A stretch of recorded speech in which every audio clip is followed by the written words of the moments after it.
Hello, everybody, and welcome back to the Land of Dreams and Nightmares. I am Esper, your humble DM, and we are once again back with our three brave adventurers. We'll do a quick round of introductions, a very brief recap, and then we'll jump right into things. Let's go Adam, Dennis, Warsor in that order. All right. As always, I'm Adam, and I'm playing Kivish, the Circle of Dreams Dwarven Druid, whose homeland we're currently adventuring through. Hello again, everybody. My name is Dennis, and I play Lykar, the level 7 Storm Sorcerer. Hello, I'm Warsor. I play Captain Noxiqual, the level 7 hexblade Warlock. So, at the end of our last session, you all had made it back to Norgal's Rock, the small city of the swamp dwarves. A large town, really, is all it is. And you had recovered Orgrim Halfgrey. I imagine you all remember him. Indeed, the Emerald Mage. Yeah, he is the head mage of the Emerald Mages, which are the lore keepers, and they're the magic users of Norgal's Rock, which is not exactly a settlement well known for magic, but they do have some. So shortly after you all returned, there was a clans moot. The three major clans of Norgal's Rock discussed all the different events going on in the town. I put out that lore video that went into detail and showed all the different statements made by everyone.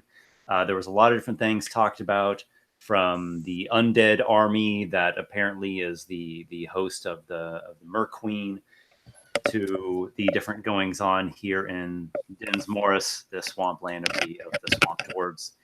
The only real conclusion or agreement that was reached is that Norgal's Rock is going to muster its forces and march on Dirge Caverns. So that's not going to happen right now, but that is, in terms of dwarven speed, they're going to get there pretty quickly. So maybe within a week or so, maybe 2 weeks, something like that. Fast for dwarven terms. At Dirge Caverns, there are a number of factions, including the Swamp Queen, who is a strange dwarven figure.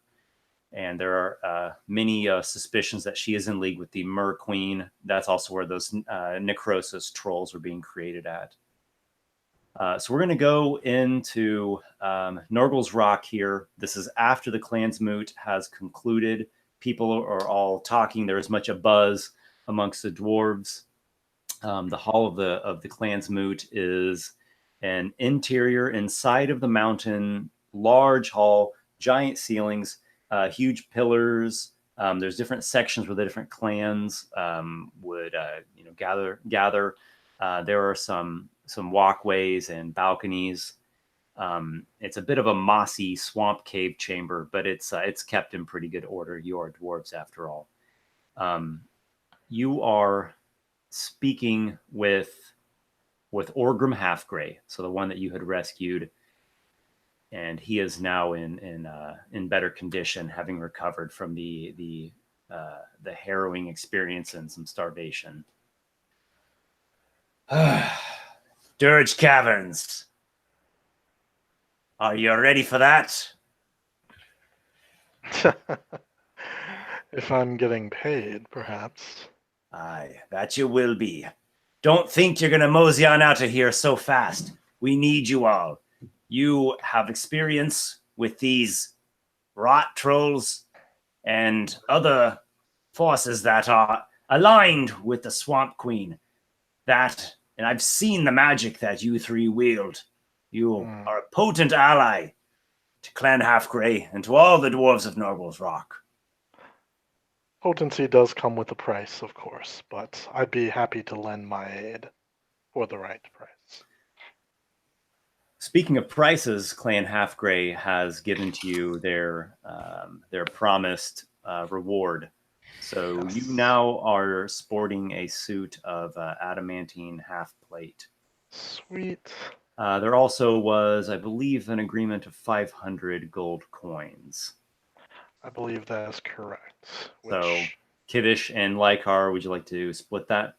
yeah, go for it, guys. Sure, although Kivish has not a strong need for currency Mm-hmm. if it's not, a spell component or a Can tree I he can grow. can I sell back my other half plate for any amount? You certainly can.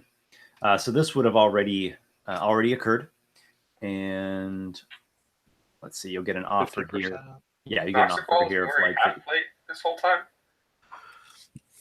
What's I've that? had the complete wrong mental image of Noxiqual as like this, swashbuckly type. He's been wearing half plate the entire time. Like, Since the desert last time. yeah, he picked it up in Interesting. Merklon's Okay. jaw.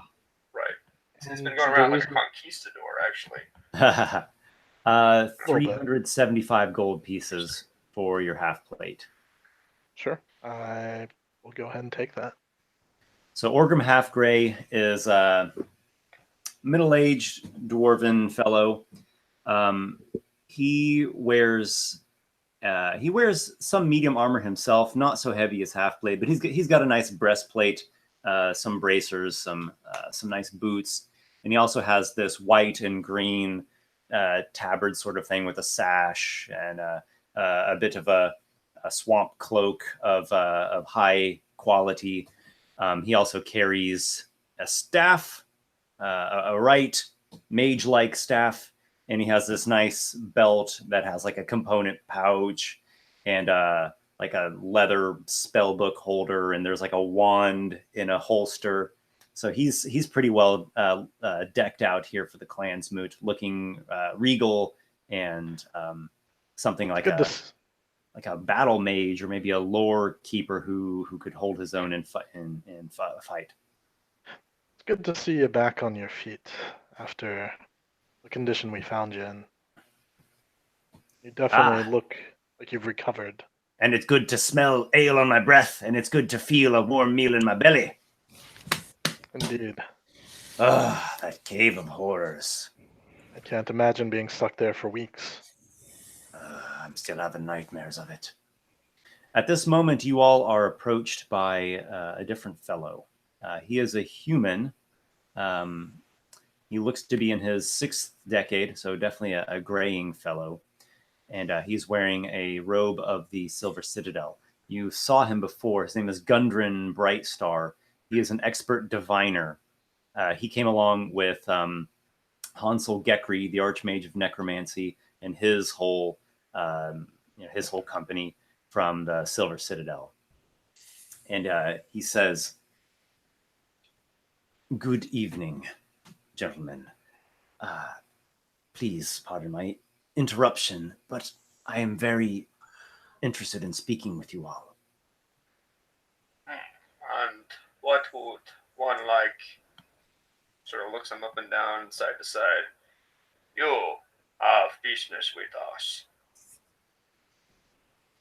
Well, there's really a strange thing going on in your area at the moment here. And I've been doing all kinds of research. Actually, I've spoken with someone recently, Fainel Donnan. That's is that who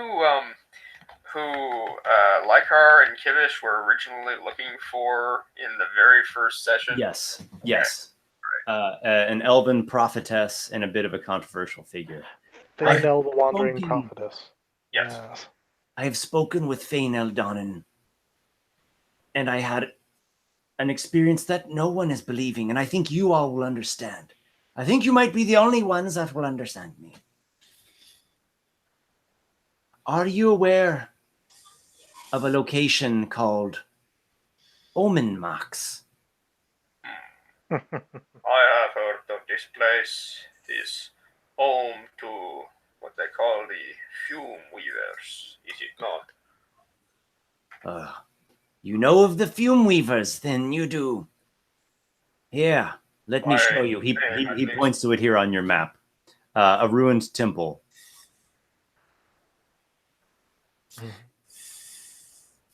I have studied this place. Are you aware of what that used to be? A temple to some god, no doubt. But which one I do not know. It was a temple of a god. God Let of me- fate or something. I must explain myself better. There's too much. Summarize. I have studied many a religion, many a matter of spirit and of divine import, and in every instance that I have discovered, the god is dead. Not only dead, but the corpse is physically present in Ikoria. Now, a god cannot exactly die in the sense that we mortals know, and that our flesh returns to the world and our spirit, ventures on to who knows where. So the essence of gods do linger. But Omen Marks at one point was the home of Illus the Lantern. Do you know of him? Out of character, yes, but in character, I have heard this name, but I do not know what it means. Tell us if you can. Noxiqual is just like seeming very bored with God talk. Illus the Lantern is a god of knowledge and light and arcane pursuits. Currently, he, or at least a lantern, which many claim houses his spirit, is located in the Temple of Gates in Bazagon. In other words, far from here. But Omen Marks was the home of Illus the Lantern, traditionally. Until 2 centuries ago, the temple was attacked. Are you aware of a titan named Vorstbrand? This is the first I have heard of this one. Unless something like, say, nature check might change that fact. Go ahead and make the knowledge check. Which one? I think you said history. I think actually they're all, aside from Arcana, they're all the same. Okay. Which, no. I assume a 5 does not give me anything in particular. Alas, this tale eludes you. Few know of this. Oh, I studied much. I dug deep into the archives. 2 centuries past, a titan, Vorstbrand, the king of Frostfire, attacked Omen Marks, attacked Illus the Lantern. They defeated each other in battle. And this is not the only time I have come across a similar tale where 2 great forces in tandem destroy one another. Always with some result, lingering, mind you. Interestingly, after this battle in which Vorstbrand the Titan and Illus the Lantern, the god, smote one another, House Telvantis rose to power. Right after. I hope that you're getting somewhere with all this that involves either putting money in pockets or some sort of job offer, because this is all very interesting. What is it to do with us? Oh, yes. Well, I must be getting in a dwarven cadence. I forget that you sorts are a bit more quick-minded. But are you not the descendant of Mercurio Telvantis? He points at Lykar. Yes, I am, but I know little of him except for what has been told to me in hushed tones, as our name is not welcome in many areas here. It is not. And you would do well to stay away from Hansel Gekri. The Silver Citadel still wishes to see House Telvantis put to death, I'm sorry to say. So Mercurio Telvantis, he was like the first sorcerer of House Telvantis, and apparently his power awoken after Vorstbrand and Illus the Lantern defeated one another. He became the Archmage of Evocation at the Silver Citadel, and there are some stories that say of, during the battle against the Mer Queen, he betrayed the Silver Citadel. He tried to fight on their side, and that's the reason why they couldn't destroy the Mer Queen, and they had to like bind her in slumber.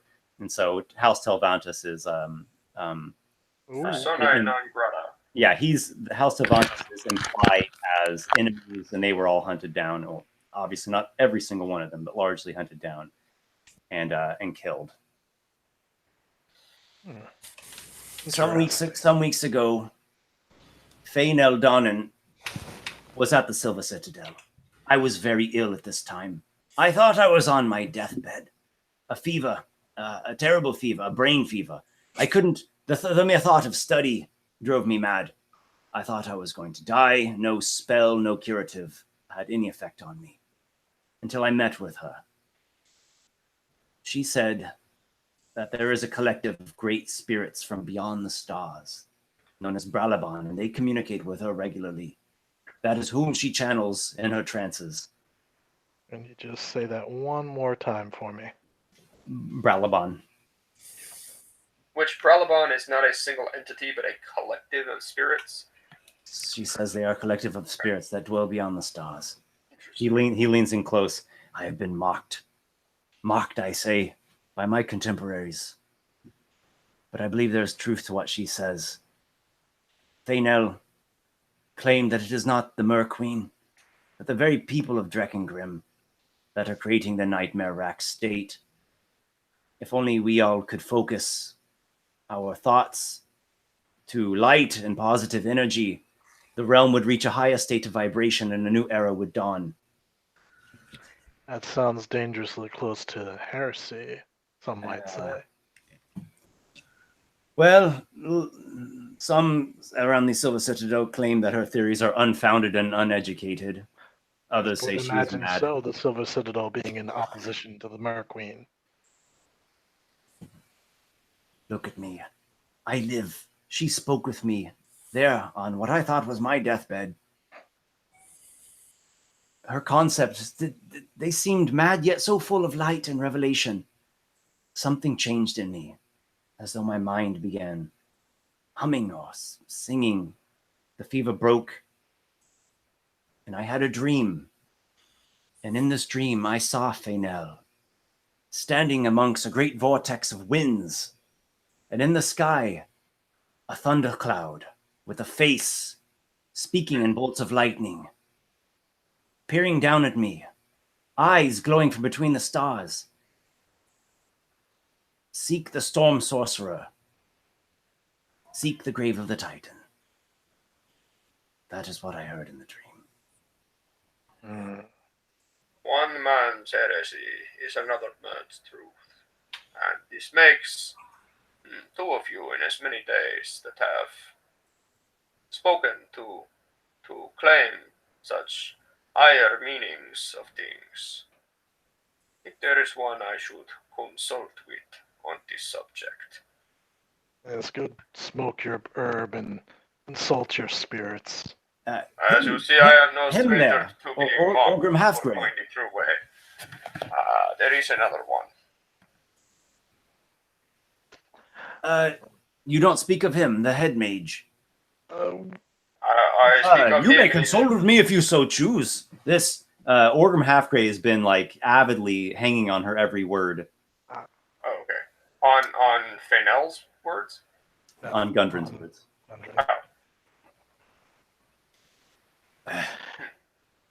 Yes, I do understand what you say.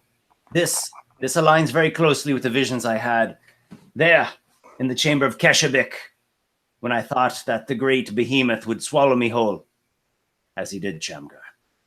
But you thought it was the Mer Queen and not Fainel who spoke to you. How do you know? You're speaking to Gundren there? Yeah. Or to Orgrim. Because I know nothing of Fainel. It was the Mer Queen, though, I tell you. What does she look like? She is a maiden, green hair, long, down to the small of her back. A tail of iridescent color like a rainbow trout. And rather perky bosoms, if you don't mind me saying. Sounds like Her every eyes mermaid. were beautiful, but held a melancholy to them. Now, is there anything in this that Kivish would somehow recognize as being like either just purely common knowledge based on what she's supposed to look like, or otherwise false, or maybe like he's not describing the Mer Queen, but just like some other mermaid or some other fate thing, or Common Like- knowledge says that the Mer Queen is a lich. She is a dead and Okay. desiccated thing. right? She I shouldn't mean, look like a there's lady. nothing saying a lich couldn't necessarily, put on a facade of Sure. youthful beauty, but yeah, that's Sure. that's true. Have a definitely is spell not- that could do the same thing. Right. But You still, but can't he's not trust. describing something that sounds like a lich necessarily. So Correct. yes, there is one I must consult with at length on this subject. But I am afraid this is not either of you, though your insights have been helpful. I feel like I've sat through this long-winded explanation and I still have yet to hear how this relates to us. Aside from you mentioning Lykar here as, the source that you were sent to seek by the Stainell. But why should this concern him? Well, let him speak for himself. Indeed, What say I you, shall. Storm Sorcerer? Well, out of character, what would I know about the rise of, I guess, my grandfather to power from this battle of the Titan and the God? I'm sure I would have heard something about it. Make a history check. Okay. Okay, we got a 1. Oof.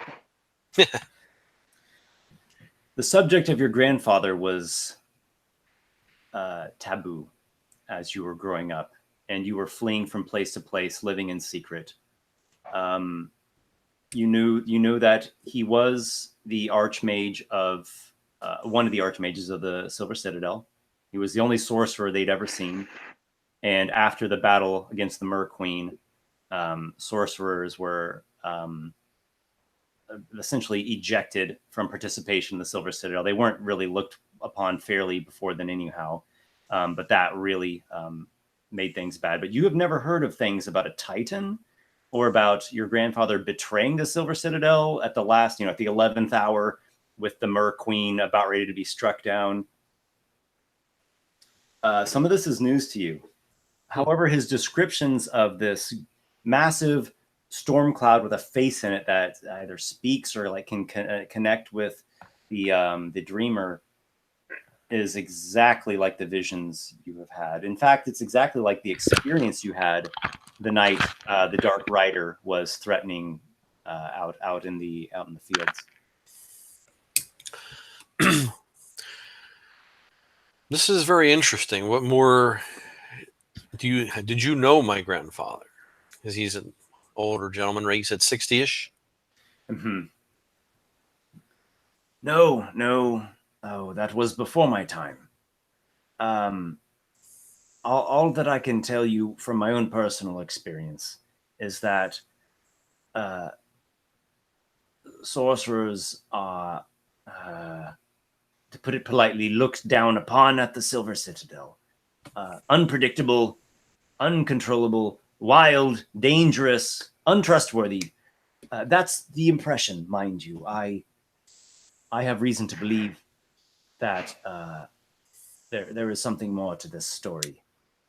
There are pieces of a puzzle in front of me, but I have yet to put them together. Perhaps when time allows, I would like to go visit this temple in the swamp and possibly learn some more about my family, as so I can piece things together and maybe try and bring honor back to my name. I recognize and appreciate those attempts. As I said, you would do well to stay away from the Archmage Council. I'm not sure exactly what he would do if he knew who you are. Orgrim, you are involved with this assault on Dirge Caverns. Yes, of course I am. You think the Emerald Mages are just going to sit idly by while the rest of our forces muster and cast down the Swamp Queen? We could go to Omen Marks and then create a flanking attack. What do you say? Stormbringers! I say, what's in it for me? As I have been saying this whole time. Aye, what are you so worried about? What do you want? Money is nice. Fine, you want money? You'll get money, plenty of it. Is that all?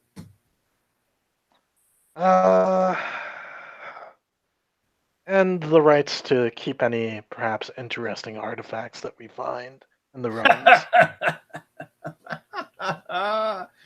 I know your sort. You always keep interesting artifacts. I've seen it before. The heat of battle. Danger all around. Yet they take time to pick through the pockets of every fallen mook. Well, I have certain means at my disposal now that give me such liberty. Well, maybe you could save up and buy yourself a new eye. I kind of narrow my one good eye at him. I say, we are acquainted, but don't believe that you know me well enough to make such jests. And like basically I'm doing almost an intimidate. Like there's definitely like the cold captain like suddenly like appears, you know, that Captain Noxiqual that you don't want to cross. He gives you a hearty slap against your shoulder there, and he says, one day I'll get enough ale in you and I'll get to hear the tale of how you lost him. That would take quite a lot. What? You don't seem like you're all that hearty. About knocked you over there when I slapped you. I might surprise you. He gives Kivish a nudge. Are you not teaching this one of dwarven customs? Aye, he's dry as a bone. I tried. It did not work.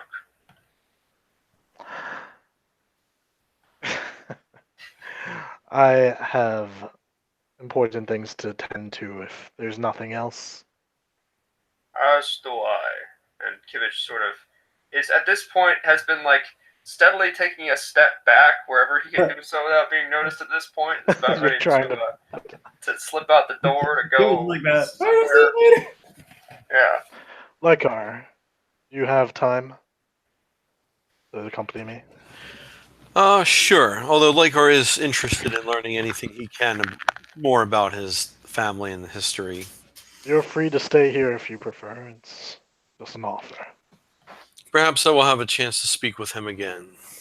Do you want to speak some more with Gundren Brightstar, the diviner? Are you going to do that now, or is that not pressing to you? Oh, not at the moment. Perhaps a little later I will speak with you again when I have some more time. He says to you, I don't know when I'll be able to speak to you again, at least not in a discreet manner, but I will contact you. Very well. He does this sort of thing, and you hear a little voice of his in your mind. I have a way. I can speak to you at a distance. I'll just nod. Do take care of yourself and try not to get killed. I'm a bit concerned for the pirate one. He can take care of himself. I mean, I'm concerned for you. Are you in his employ? I am a colleague of his, and he has saved my life several times. I don't doubt that. You would do well to be very cautious as to who you ally yourself with. Now, I am confident in my friends here. Well, perhaps my hunch is wrong. Then again, my Perhaps. hunches rarely are wrong. Time will tell. Oh, it always does. And thankfully, I have a bit more time left in this life. We will speak again. And at that, he just gives everyone a very courteous farewell. Thank you all for your time, and I look forward to hearing what it is you're able to uncover at Omen Mox. We shall see. We shall speak again. All right. He gives a nice hearty dwarven arm shakes to you all, and is going back to return to his company at the Silver Citadel. Now, the Silver Citadel members, they are going to actually be going back to the Silver Citadel here in just a couple days. Their agenda didn't develop too much. They were hoping to advance trade with Norgal's Rock, but they didn't get enough support for that. So they're going to be heading back to their abode, but they have exchanged some information about what is going on. Again, a lot of that's in the lore video that I put out. All right, so Orgrim Halfgrey, he's pretty gung-ho that your squad is going to go to Omen Mox and then hit Dirge Caverns from the east. Let me get back up that little map so you can see about what we're looking at here. Not to be too mercenary, but I have 2 questions. One, Okay. is my ship back?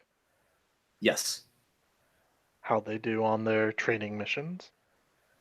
Okay. So we'll get to the ship here in just the very next scene. I can set that aside then. And Yeah. the second is, do we get agreement signed, because we're going to go do this Omen Logs thing. That's going to happen. Yeah. But, like, what are they offering? I think, Okay. like, I got the armor last time, but, like, maybe something for Lykar or Kivish. Yep. Okay. So those are 2 topics that are going to get breached. We'll do the ship next, and then the payment. We'll talk about that the next day in game. Fair enough. As right now, this plan is just getting formulated. So I'm eager.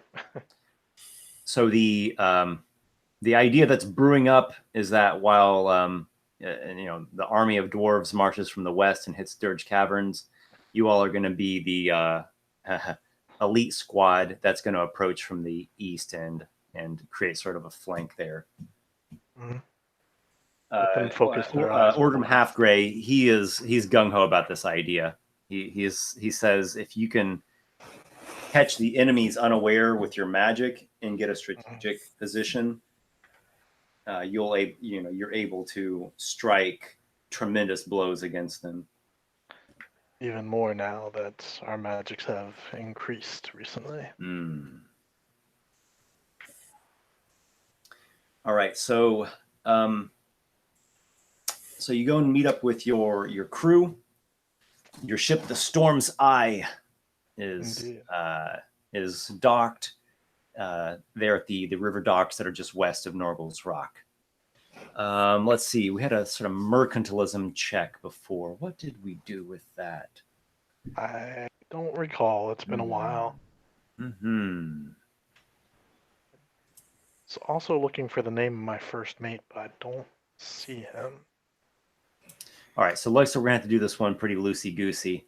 But we'll get more into the specifics of your crew once we get into ship-based. I did write down that I put 250 gold into the ship's goods. Yes, I remember that you had the trade goods to that amount. Okay, so let's say that your first mate has a check of +5. Go ahead and roll that. That's only a 9. A 9. That's why I only put half Okay.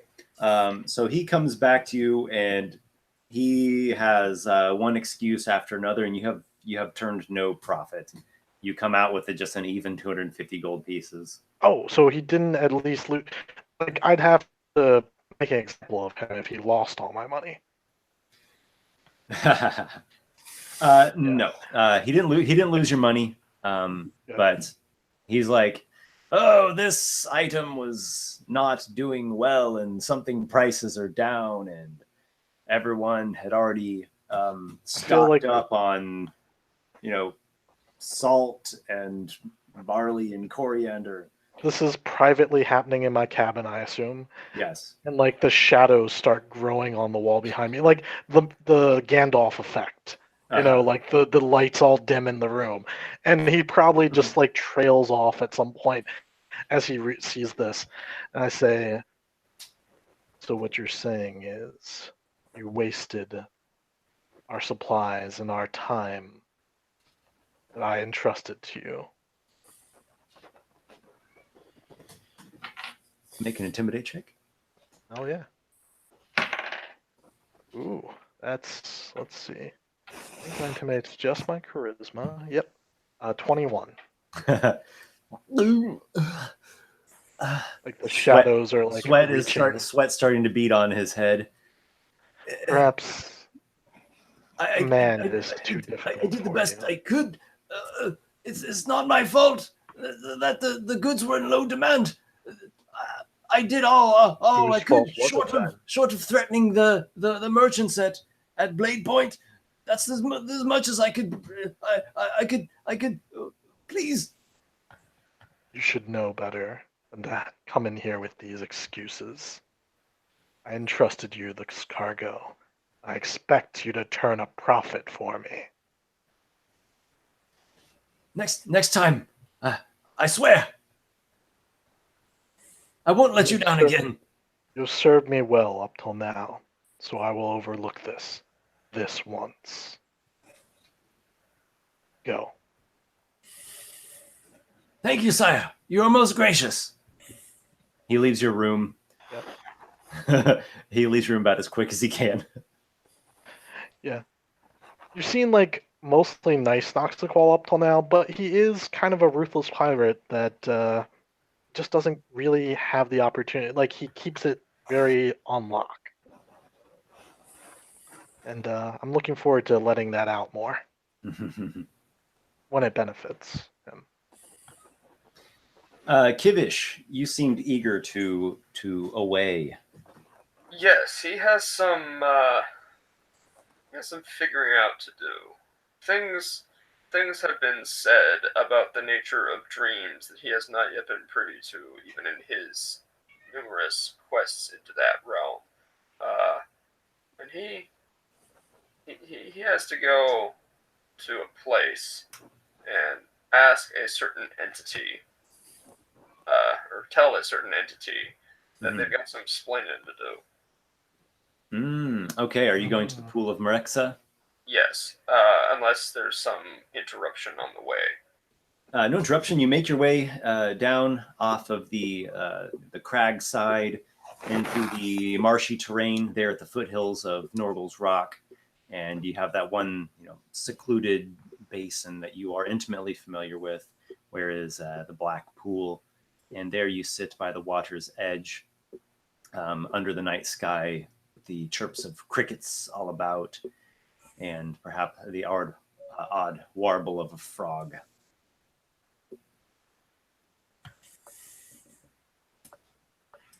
So he's going to walk into the grove and, first of all, make sure that nobody's been there, but presumably that wouldn't be the case given its seclusion. And he's going to look about. The area seems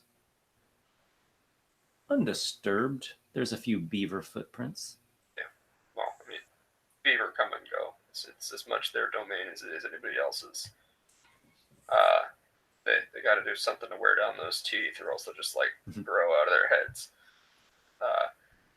Anyway, he'll do his usual routine of looking into the pool and chanting a line or two of ancient dwarven verse. Myrexa, time has come to talk again on matters of great importance. Push.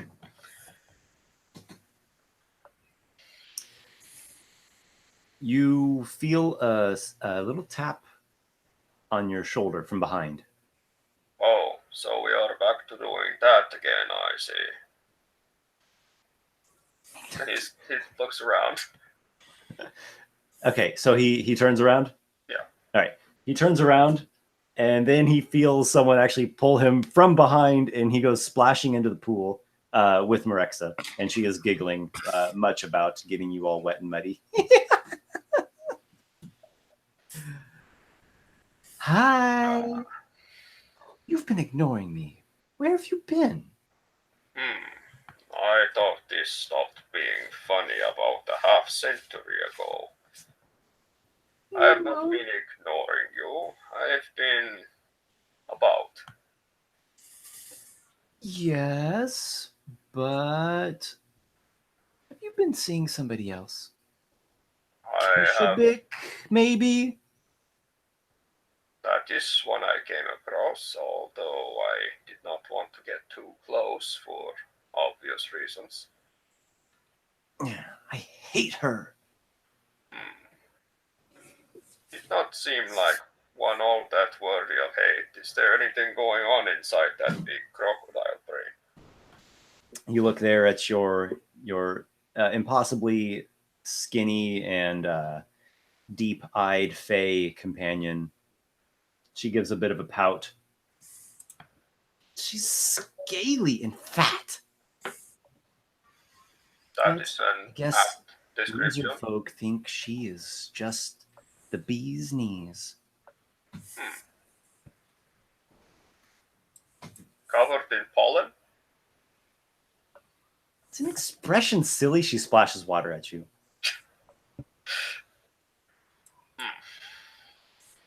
Well, now, to be as though a spear and have a point, see, that is an expression. I have been hearing some things from people who say that they know things. They have seen dreams that I have not. Dreams of Amaranta and of Fainel, who I almost met. And I think you know. She does cringe when you say the name Amarantha. Okay. You want her power to grow?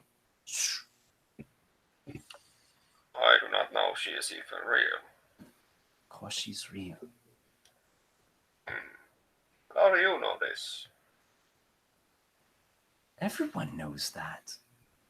You should know it more than anyone. You who have traversed the realm of dreams. I have met Morpheus. I know of the realm of Illust Lantern and how he is kept around inside of an actual lantern. But Who told you about Illus the Lantern? one of those silver men from the Mage Citadel. I don't like them either. I do not know enough about them to care one way or the other, but... You know what I think would be wonderful? The whole world covered with swamp and forest, lake and river. Bring it all back to the origin. Bring it all back to the mother. Let's just start over. Things have gotten too complicated. But would you destroy the entire world to get there? Well, not like some sort of mandate, but it's just an expression of what exists naturally. You do seem to love your expressions.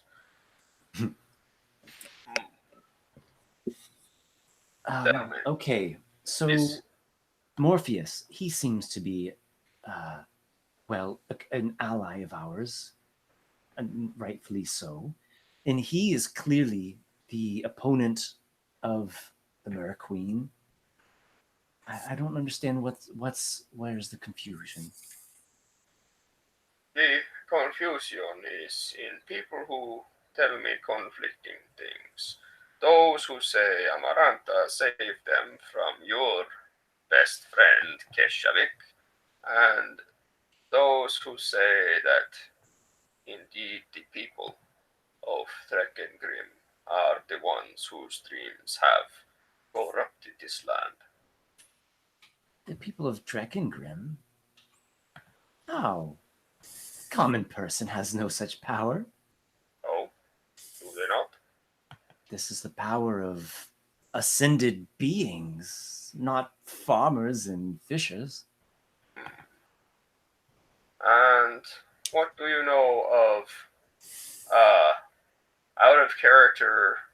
For some reason, Bellerophon is the name I'm thinking of, but that's not it. It's the collective consciousness. Oh, of Bralaban. Starspace. Uh-huh. Bralaban, that's it. And what do you know of Bralabon from Beyond the Stars? Bralaban? I've never heard of anyone by that name.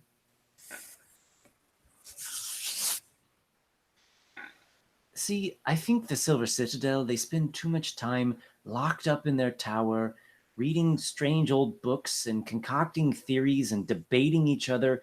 It's like, what do you call those little rodent things? And they just tend to go around and around. It's like that. Who wants to follow the lead of old men cooped up in a tower that argue with each other all the time? I bet they haven't even slept with a woman in decades. They probably have gotten shriveled bits between their legs, and that's why they're so mad. Perhaps. But tell me, Merexa, I did not come here just to waste time. Although it is What? It's talking with me is a waste of time? It's never an unpleasantness to talk with you. But I did come with a purpose. I wish to know what is going on. What do the dreams say? Something is different in the air. What is it? Why do people speak this way of the Mer Queen, of others, of dreams that are prophetic, but not of what I am knowing of?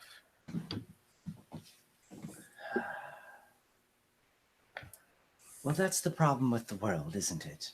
Everybody always has a different idea about what they think is going on and what they want out of it. All right, but what do you know of these things and their truth?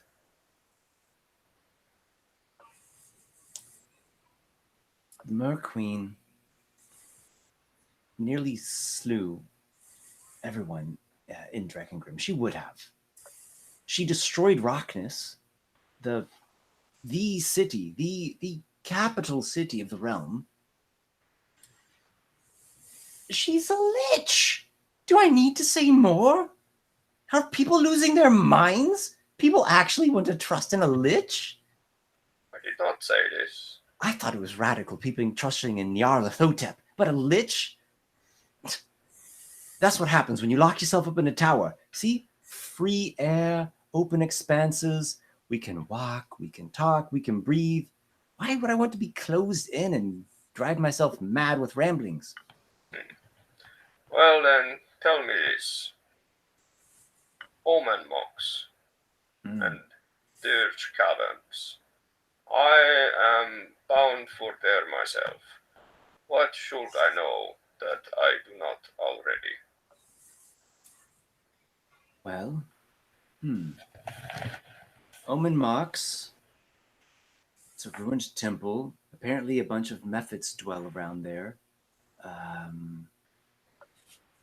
Mephits are not to be trusted, but I think they're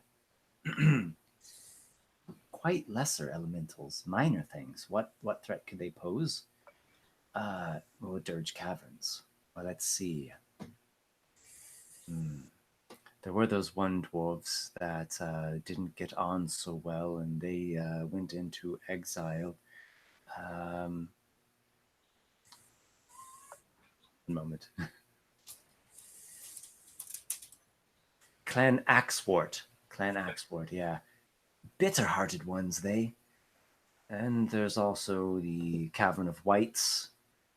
And also, I believe there's a Cult of Emer... You've almost got me saying her name! Look what you've done! Cult of the Mer Queen who dwells there. Apparently the Swamp Queen has also gone mad. I guess everybody's going mad now. And she is dwelling there. Well, you saw those trolls that she was infecting? I did. Alright, so she doesn't know anything new about that. She doesn't know anything about what other people have been saying. Unless maybe an insight check might enlighten me to that. Okay. Alright.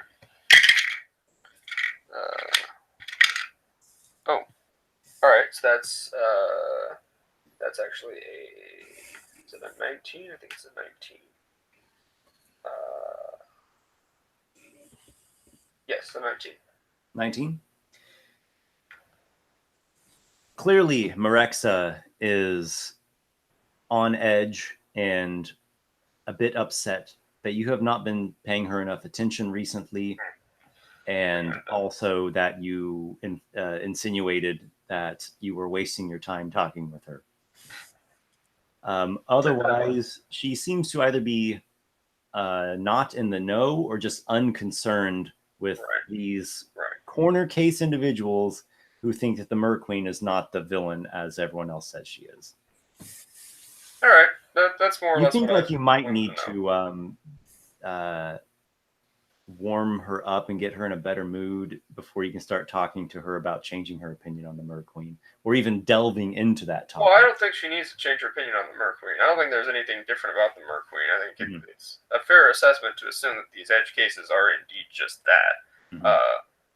Really, she's the one who knows about the dreams and Kivish's dreams, and the one he would trust on that matter. He's just making sure that he knows what's what, and that things are all aligned, and that he's not like awaiting some big shocking revelation of horrible magnitude to occur. Well, that could always occur. There have been some disturbances recently, some new ideas, a bit of chaos thrown into the mix, to be honest.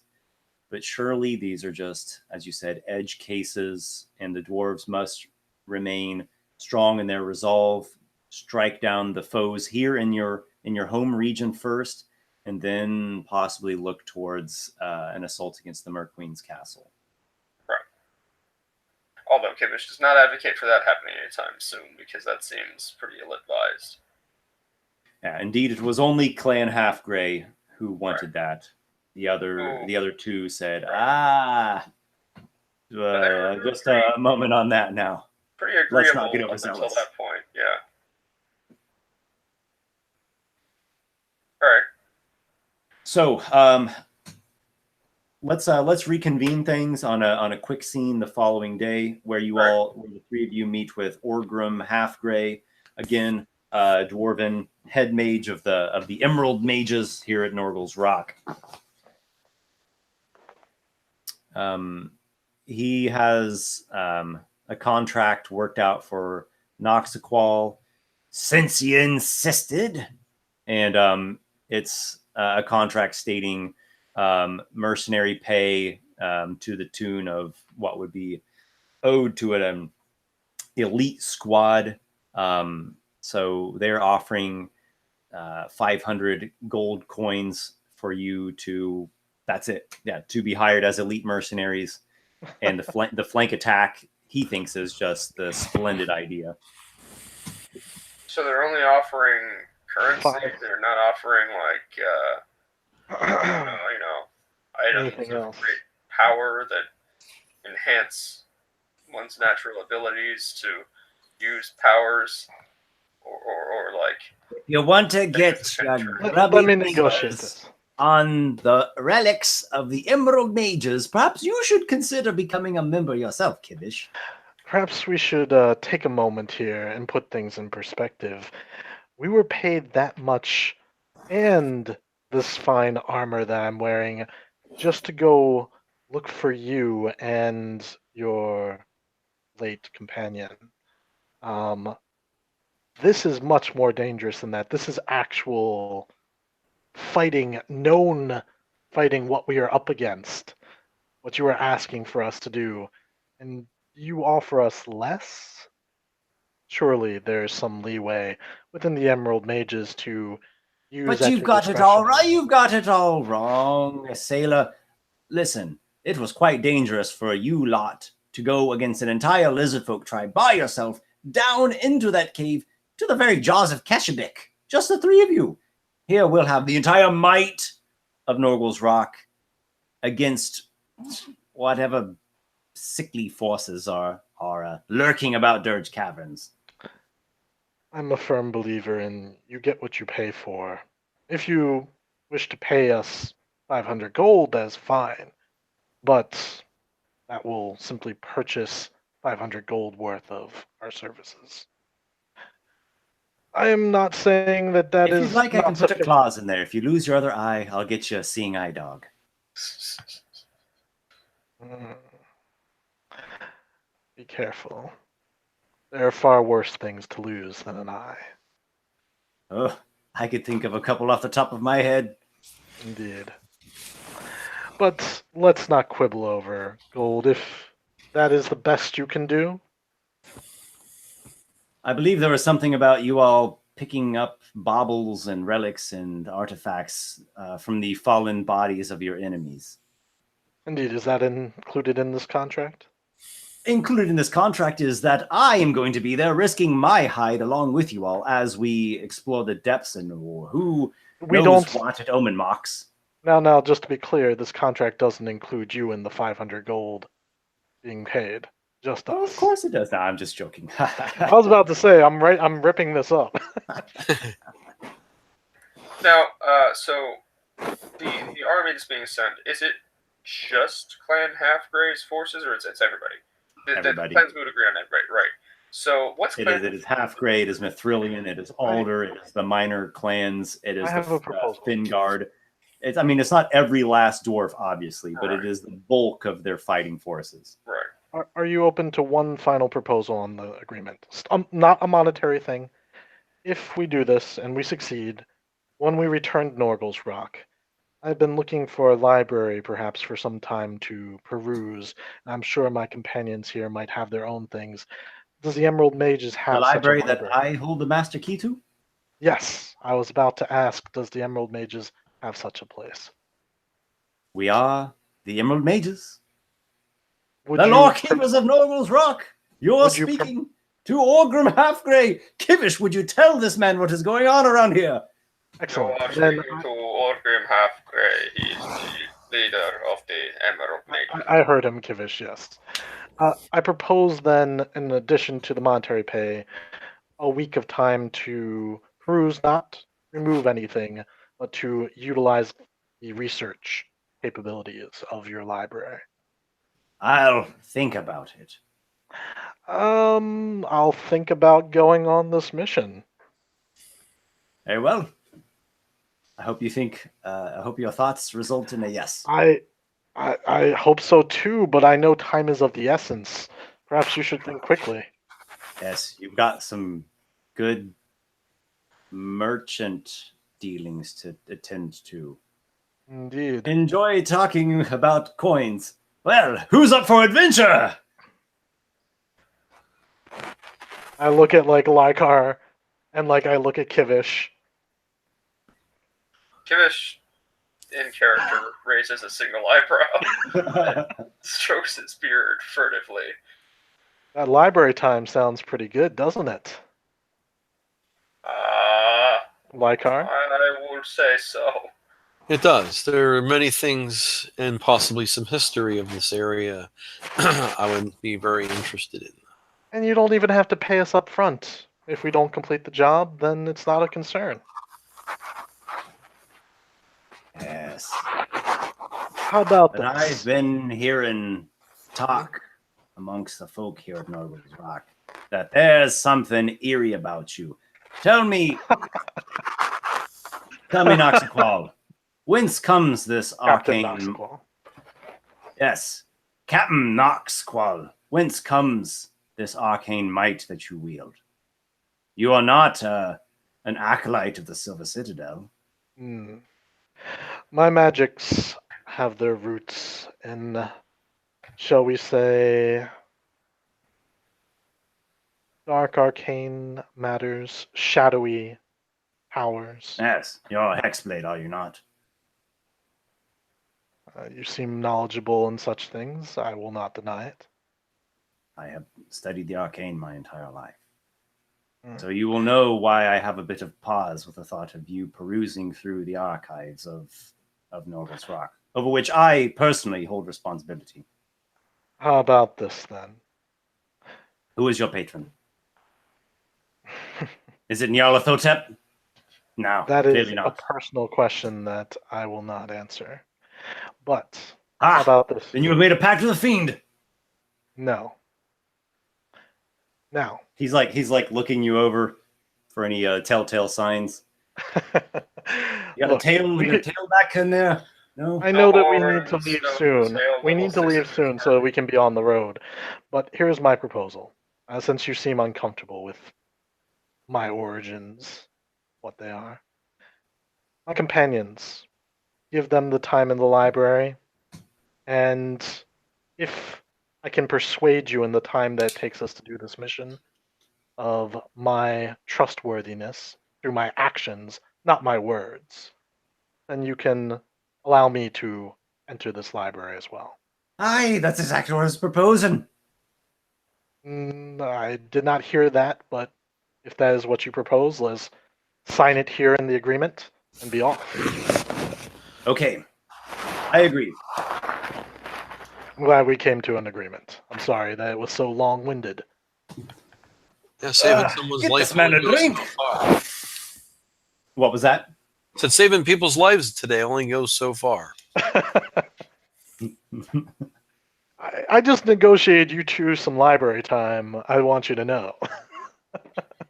Yeah, I was on your side. We saved this guy's life, and he's him and Yeah. I read see. the I book. see. I misunderstood what you were saying. Aye, Even the books needs to read. dwarves are certainly a stubborn one and keep to their codes. I've But you dealt might with you might have a dwarves. bit of leeway. I've been dealing with Kivish this whole time. I know dwarves. Yeah, but Just, he's a really weird dwarf. which is my basis. Even for dwarven standards. Especially by dwarven standards. Well, except he's not like, flighty or non-stubborn. I hope that wasn't too annoying. I just needed to negotiate a little bit without taking too much time.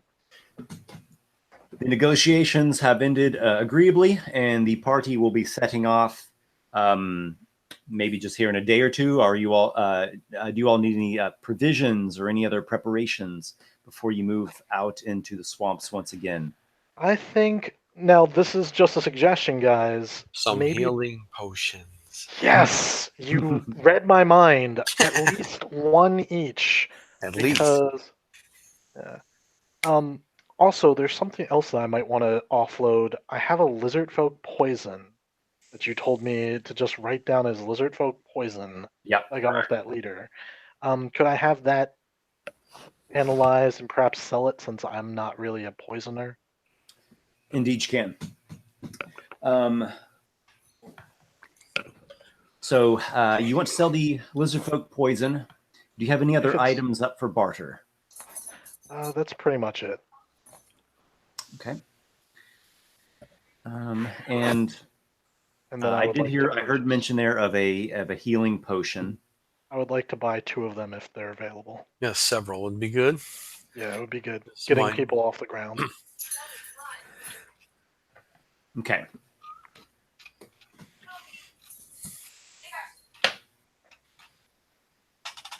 Orgrim Halfgrey says that there are a total of 7 potion of healings that he has at his disposal.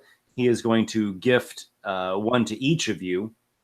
The remaining 4 he will sell at a discounted price of 100 gold pieces, if you're interested in that. Sure. So Mhm. from the player's manual, upgraded price to 100 gold pieces, or is that total 100 all for four of 4. them? Understood. So that is a big discount. Understood. Hmm. Uh, I think we should just take the whole lot. absolutely. How much will he take the lizard folk poison for if he wants it? If not, The I'll lizard find folk poison. Okay. He will. He'll actually cut that price down to 50 gold pieces. So that seems reasonable to me. Everyone. I mean, we can't really split it three-way. I'll chip in half of that if someone else wants to pony up the other 25 gold. Yeah, that's Uh, fine. Money is no real object to Kivish. He'll give you some ducats. 25, you said? Hmm. He also tells you that in his wares, he possesses 2 greater healing potions. Ooh, He would need to ask 200 gold pieces each for those. let me just see what that It it's twice as potent as that standard healing potion. It's 44 plus 4 hit points regained. that's pretty sweet. 40. Let's see. Okay. 44 40. plus 4. Yeah. Yeah. He has 2, Uh, but he can only sell them for 200 gold pieces each, This is as they're I mean, more potent, yeah. more expensive, they're harder to come by. I mean, it makes I'll- sense. They have to do that. I'll spring for 1. Yeah, it's expensive. I will purchase the other one just to have. I may regret it, but I can make the money back. Or we can take it out of our funds since it's part. Like, this is technically for all of us, in a Mhm. sense. Mhm. We can just take it out of our reward in the end. Yeah. Alright, so I will get rid of my lizard folk poison.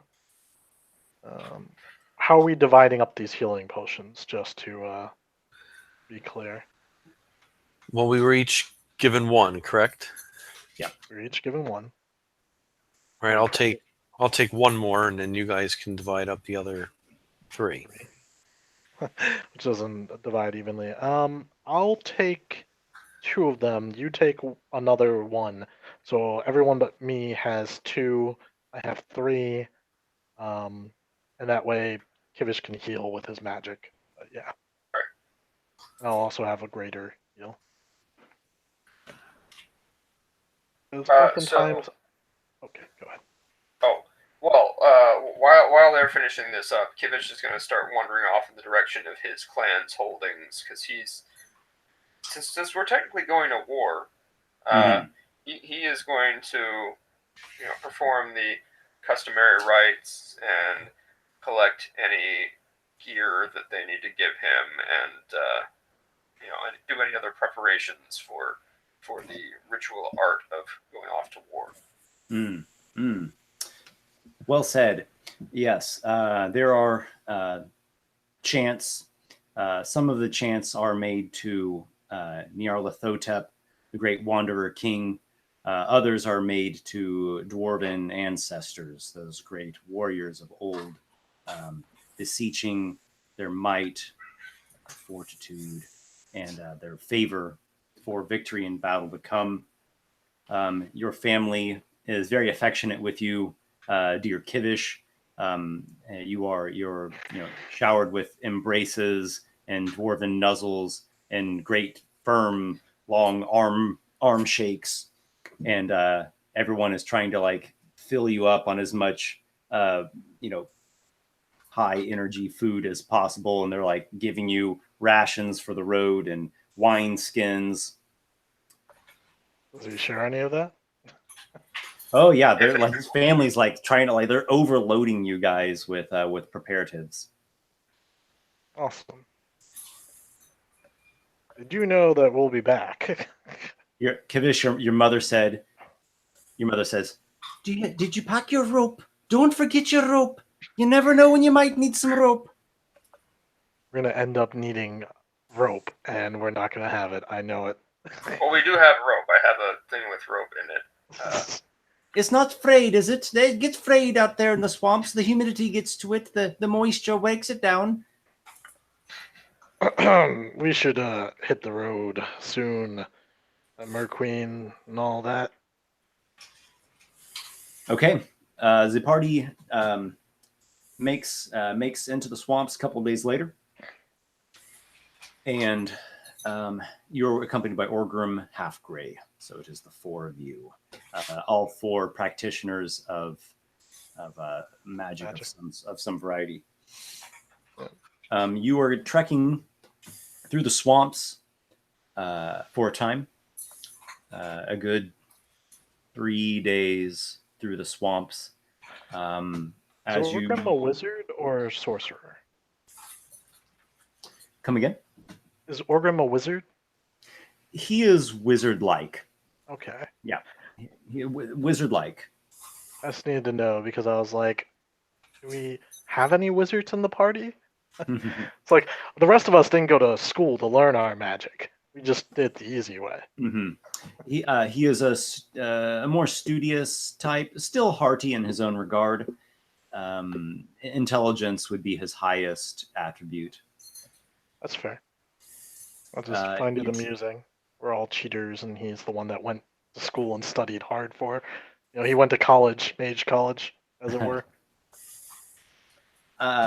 Where are we at here? We're in the swamps. You travel for a good 3 days. The weather is agreeable as you do. There's a couple little, spits of a mild drizzle. The wildlife of the swamp, keeps its distance. There's no snakes trying to nibble on you. Kivish probably burns something or another in Ogrim as well to keep off the mosquitoes and biting flies and ticks and such. Maybe someone gets a leech here or there. There's some mucky bits you have to deal with. But overall, it's about par for the course of a trudge through the swamps. The top priorities would be in, burning that swamp camphor to keep the bugs at bay, Mm-hmm. and then keeping the eyes always to the ground, watching out for snapping turtle holes or other tangles and brambles. Yeah. And of course, some of the choicest edible mushrooms. Don't want to miss one of those. Certainly, you find a clutch of mushrooms or two, and you and Orgrim are quite happy to feast upon them. You also see no signs of that one lingering necrosis troll that's out somewhere. Nor do you spot any indications of fleeing greenscale. Oh my gosh, I just mind blank. Greenscale or Hydra? Which one was the allied one? The greenscales were the allies, the Hydras were the attackers. Yeah, allies, okay. But also, we only know about 3 of the necrotic trolls. As far as we know, there could be a lot more, right? Let's see. From what Orgrim told you, the Swamp Queen created 4 of them. 3 were given to the Hydra, and she kept 1. You all dispatched of 2 of them. The third one was out there tromping after the fleeing greenscales.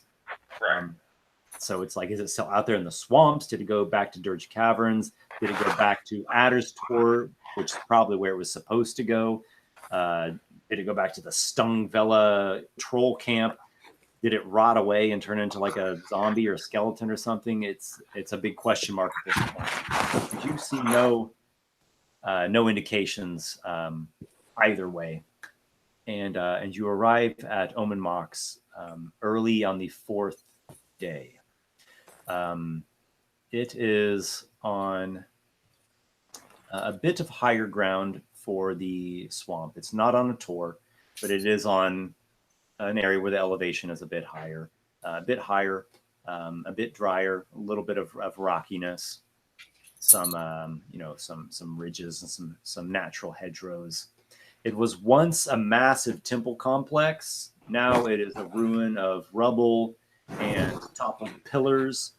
There are a few parts of it still standing, but then other parts are collapsed entirely and sinking into the encroaching swamp. Now, There it's are- of a similar style to the Ambrosia Temple, right? Similar Uh-huh. architecture. Okay. It is, yeah. It's a similar architecture from an older, much older era. Right. You also see trails of smoke rising up from different points of the ruin, and the whole area just has this pungence that kind of gnaws at the back of your nose. And as you are approaching, a great geyser blasts upwards from the center of the ruin. And just all this hot steam comes off of it.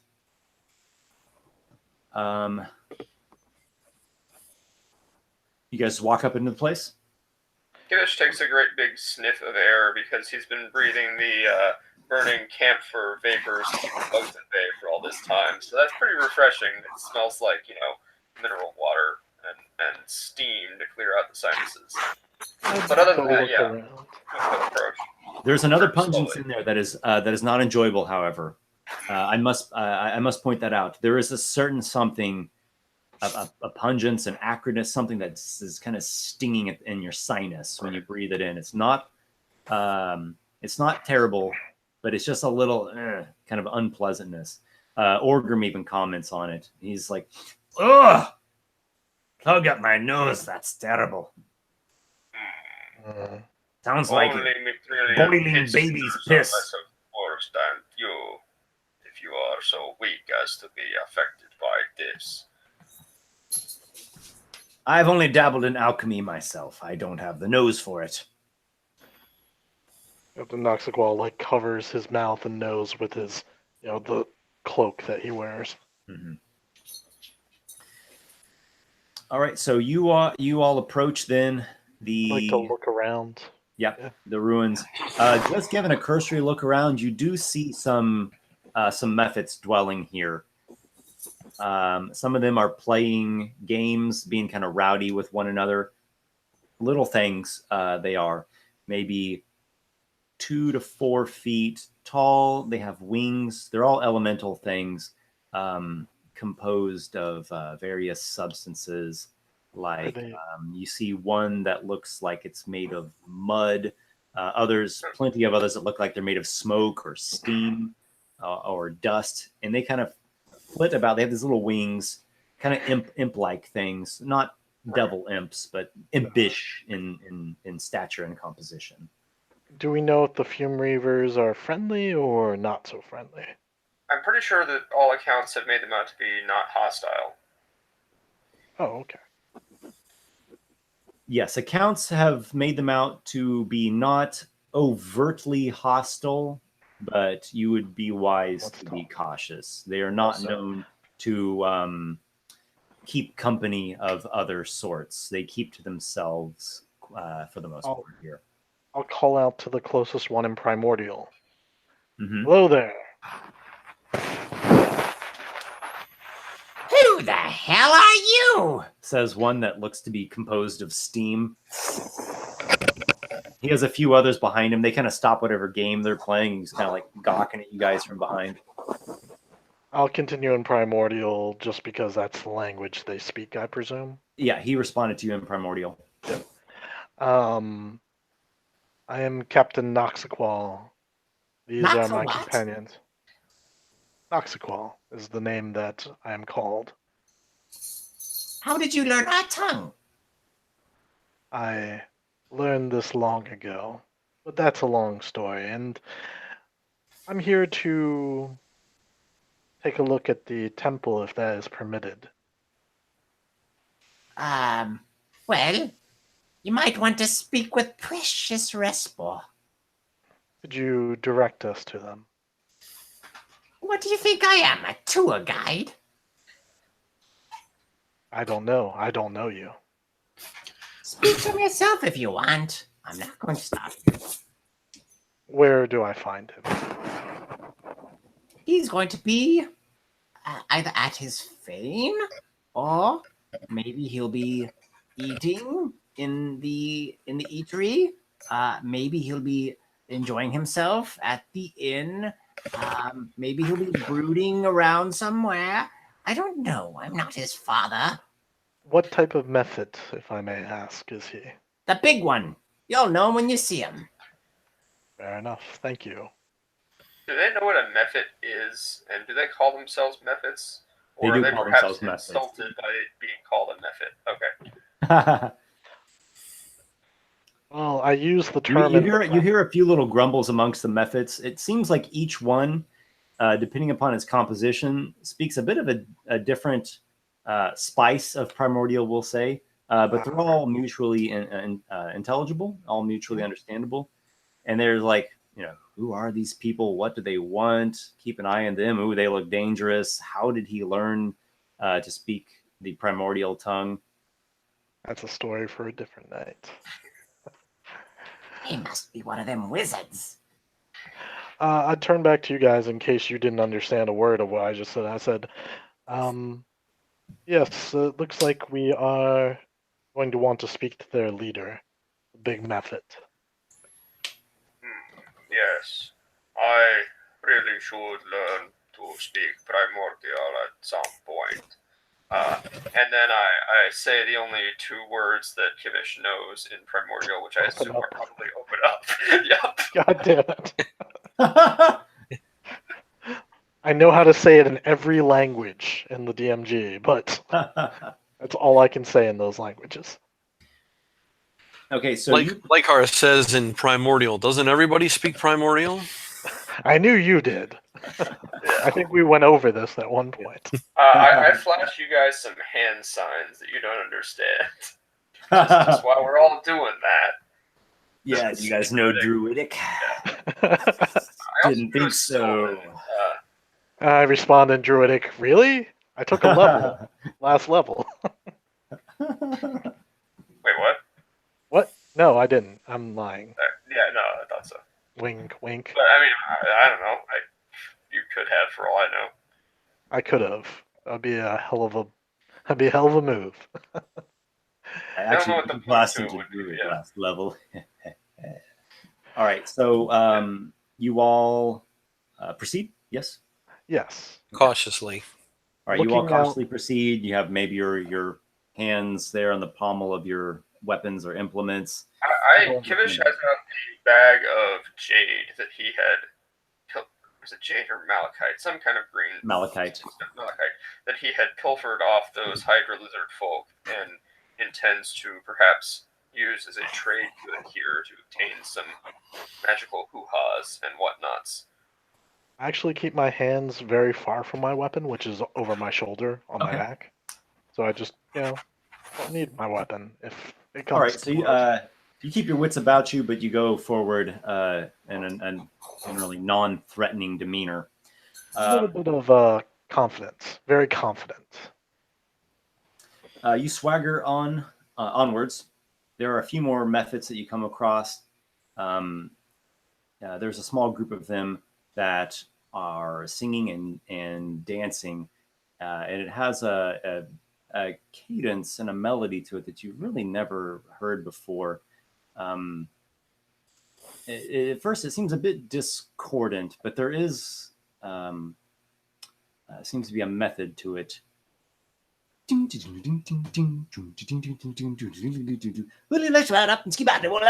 like a scat sort of thing that they're doing. Ornette Coleman. Yeah. You come across. You're actually kind of entering in where there's like pillars to your side, and part of a half broken wall, creating a sort of a large open, half entirely open chamber, and you see who you can only assume is Prezious Respor, who looks a bit like those steam methods, but he's certainly larger. And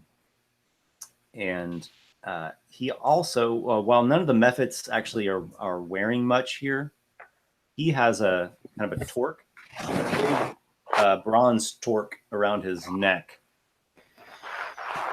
He is speaking with some other methods as you are approaching, and they seem very intent about what they are, what they're talking about. And they have a big glass pipe and they're smoking something from it, and just like going bonkers out of their mind when they take draws off of this pipe. The leader is observing this with a sort of bemused smirk on his face.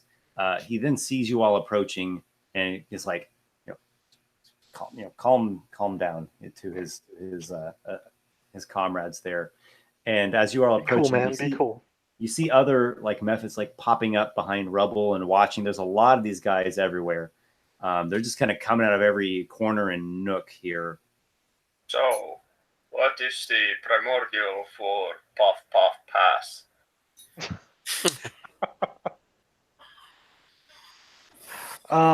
Do you teach him how to say that? If that's what you really think is wise here. I mean, it was somewhat sarcastic, but absolutely in character. I know. I feel like I'd ignore that. Lykar can teach him that if he wants. Lykar, it sounds like Kivish wants to ask for some of this smoke. Do you want to teach him how to say that? Sure. He is a druid. Yeah, well, he's on to those herbal things, so. And maybe it'll be like a, sign of respect. But before asking to actually try some of it, he's going to ask, what it is and what they're getting from it. That's not generally the way you start a conversation. Well, I mean, that's what he wants to know to ask once, So you're there kind of like trying to figure out exactly what you're doing amongst yourself. I want to say, and everyone at this point, all the methods are just gawking at you all. And the leader says, in common,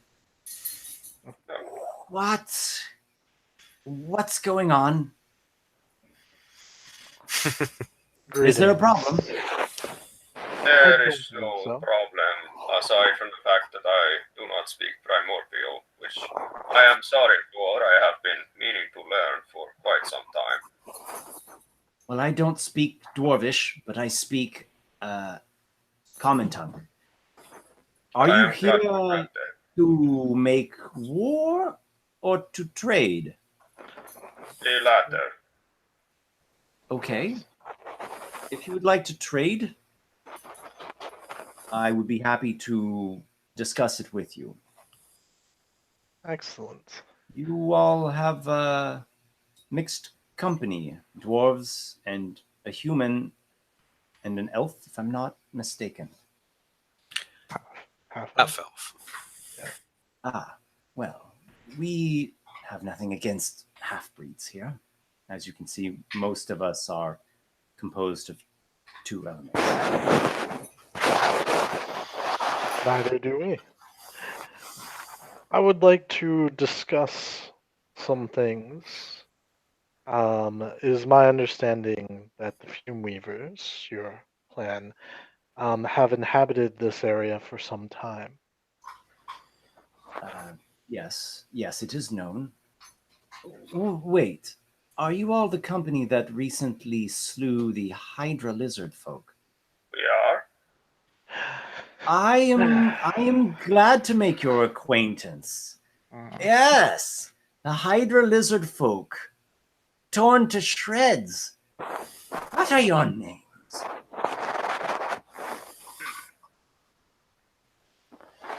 Since you have revealed us. Actually, might I be able to make an insight check just to make sure he is Feeling suspicious? happy? Because I'm not so positive I would give out our real names just yet, unless because I have been known or been warned to be wary of the Fumeweavers, even if they are normally good trade partners. Insight away, Mr. Wisdom. Insight, that's not great. That's an 11. He seems genuinely pleased that you all have slain many of the Hydra tribe's warriors. I got a 14, but that's probably the same. Mm-hmm. Yeah, you get the same impression. Well, you may call me Captain Noxiqual. Oh, are you the captain of this company? I am a captain, and I am in this company. I see.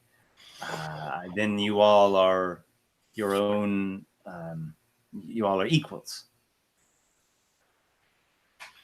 That we are. Being diplomatic, I'm not going to say anything.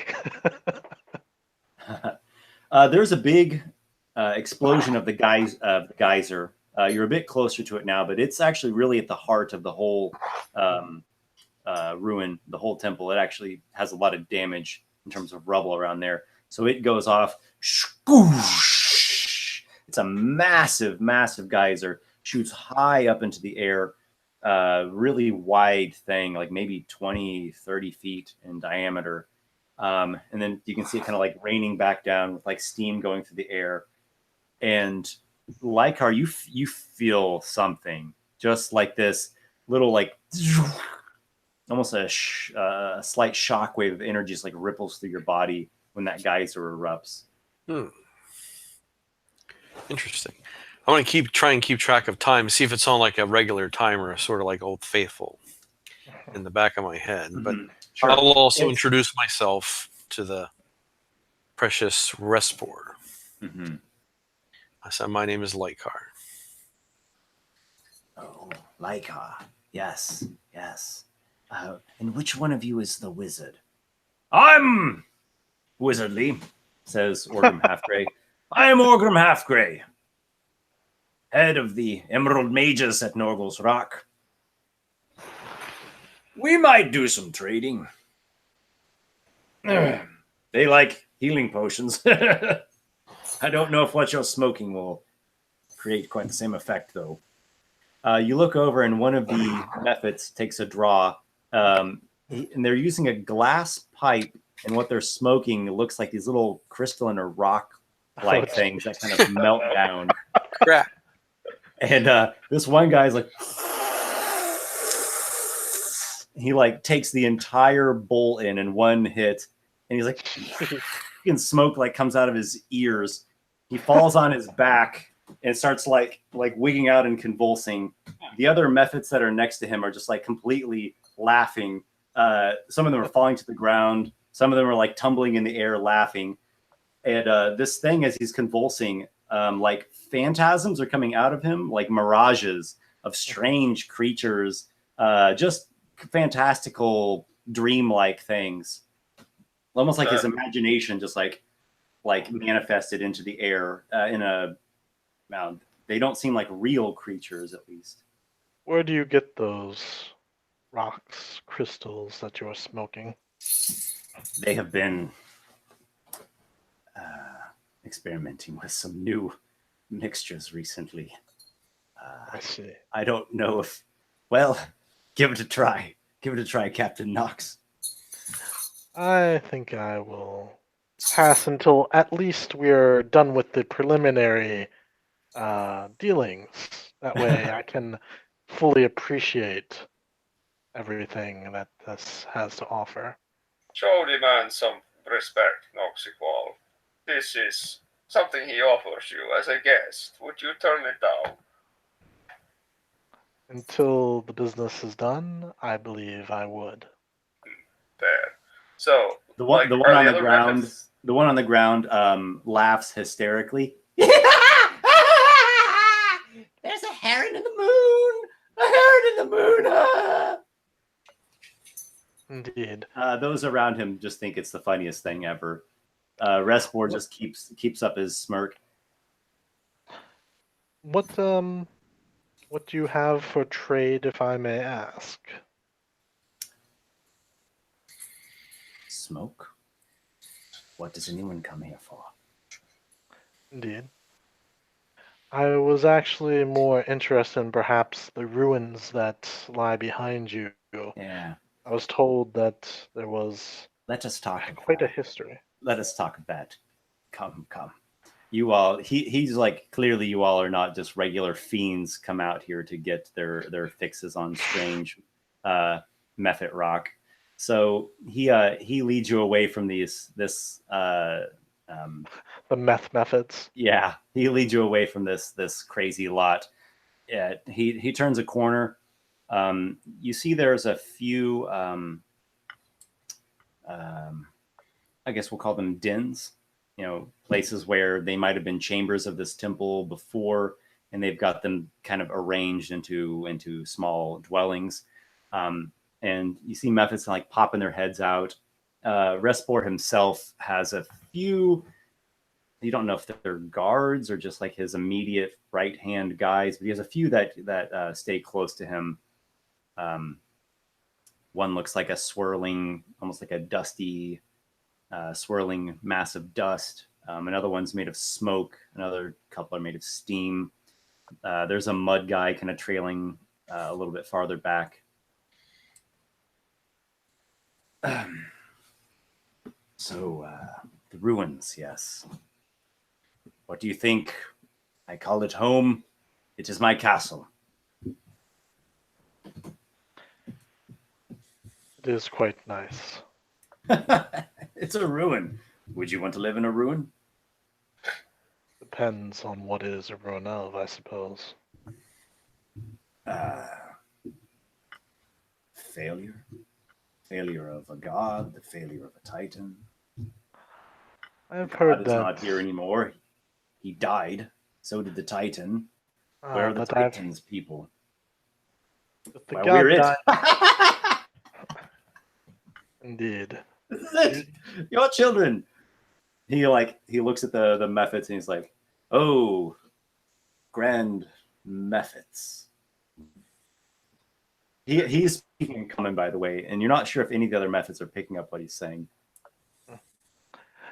So what you are saying is that you are all descendants of this titan. Yeah, Yes? we are his children, or grandchildren, or great grandchildren. I don't know. Descendants. This was not exactly how he intended things to be. I think I am what he intended things to be, and this is what he got. But so goes the curse of Illis. Oh, What was the you name? say that a god has cursed you. Oh, not me. He cursed Vorstbrand.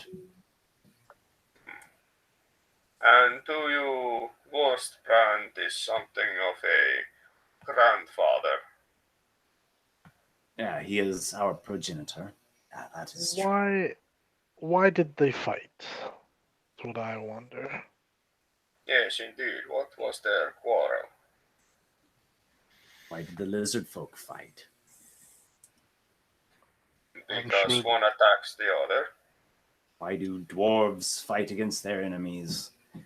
Why is the Mer Queen fighting the people that just want to live their lives in peace? Because some are brave dwarves and some filthy pit sitters, and some dreams in her head are not so nice for us folk. Okay. That is why. I don't pretend to have all the answers. I'm not a That's very philosopher myself. I Yes. know that I was created, not born as you were, but I did have an origin. And I know that fighting is in my essence. It's in their essence. It's in your essence. I must say that I live, I fight, I struggle. I'm content with that. If you are keen on philosophy, maybe you would want to speak with the old ones. The old Fumeweavers? Or Yes, they live below. Oh, not like the great old ones. Okay, I see. No, I would actually be quite interested to speak with them and see what remains of this temple where the god fell here, yes? Yeah. Illis and Vorspren, they both fell here. Below.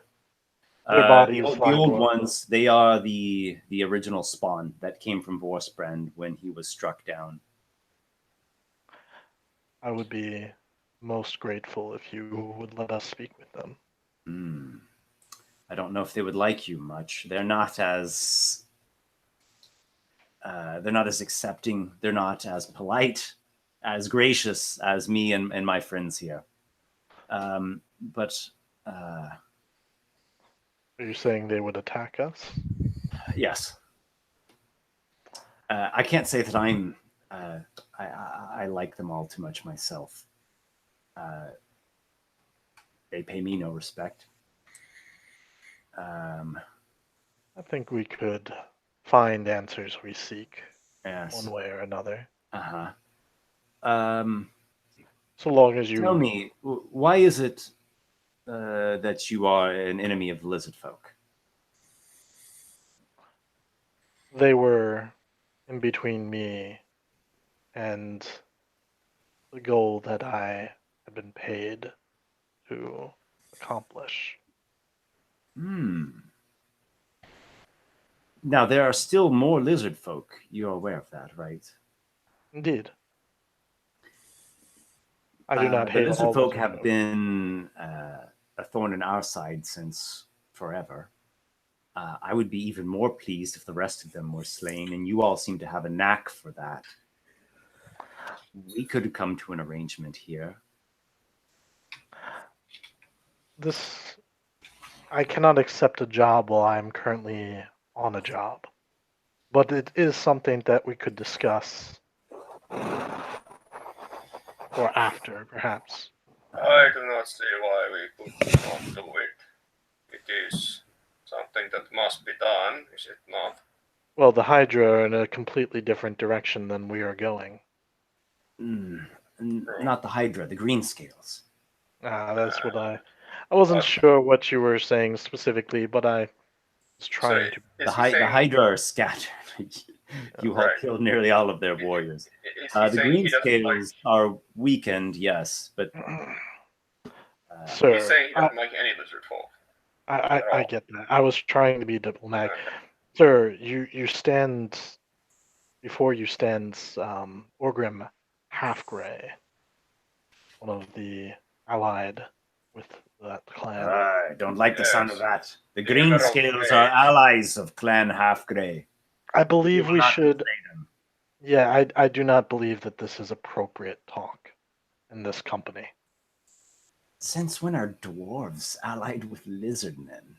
They're savages of the swamp. You are a civilized people. You think that the lizard folk have allegiance to dwarves? They think they like dwarves. It's an opportunity, and when that opportunity has passed, they'll do what's in their best interest. They're not pledging their loyalty. They don't have dwarven codes. They have cold-blooded minds.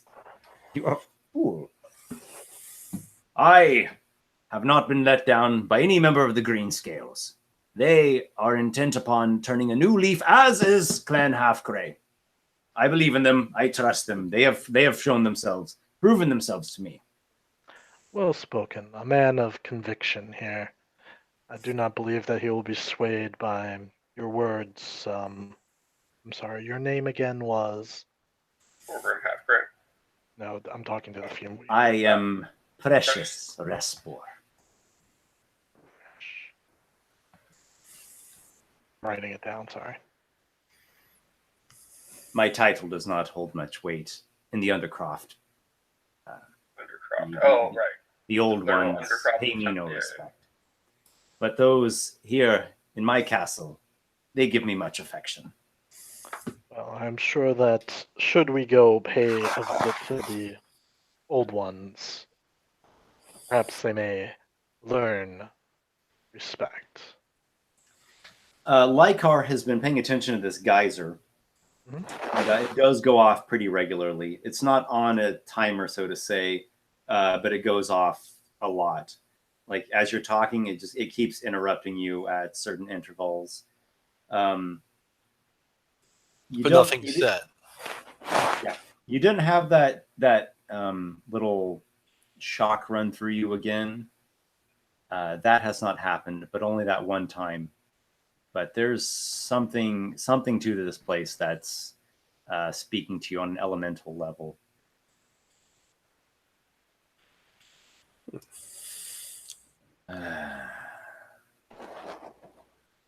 Can you all are members of a dwarven faction? Is that what I'm understanding?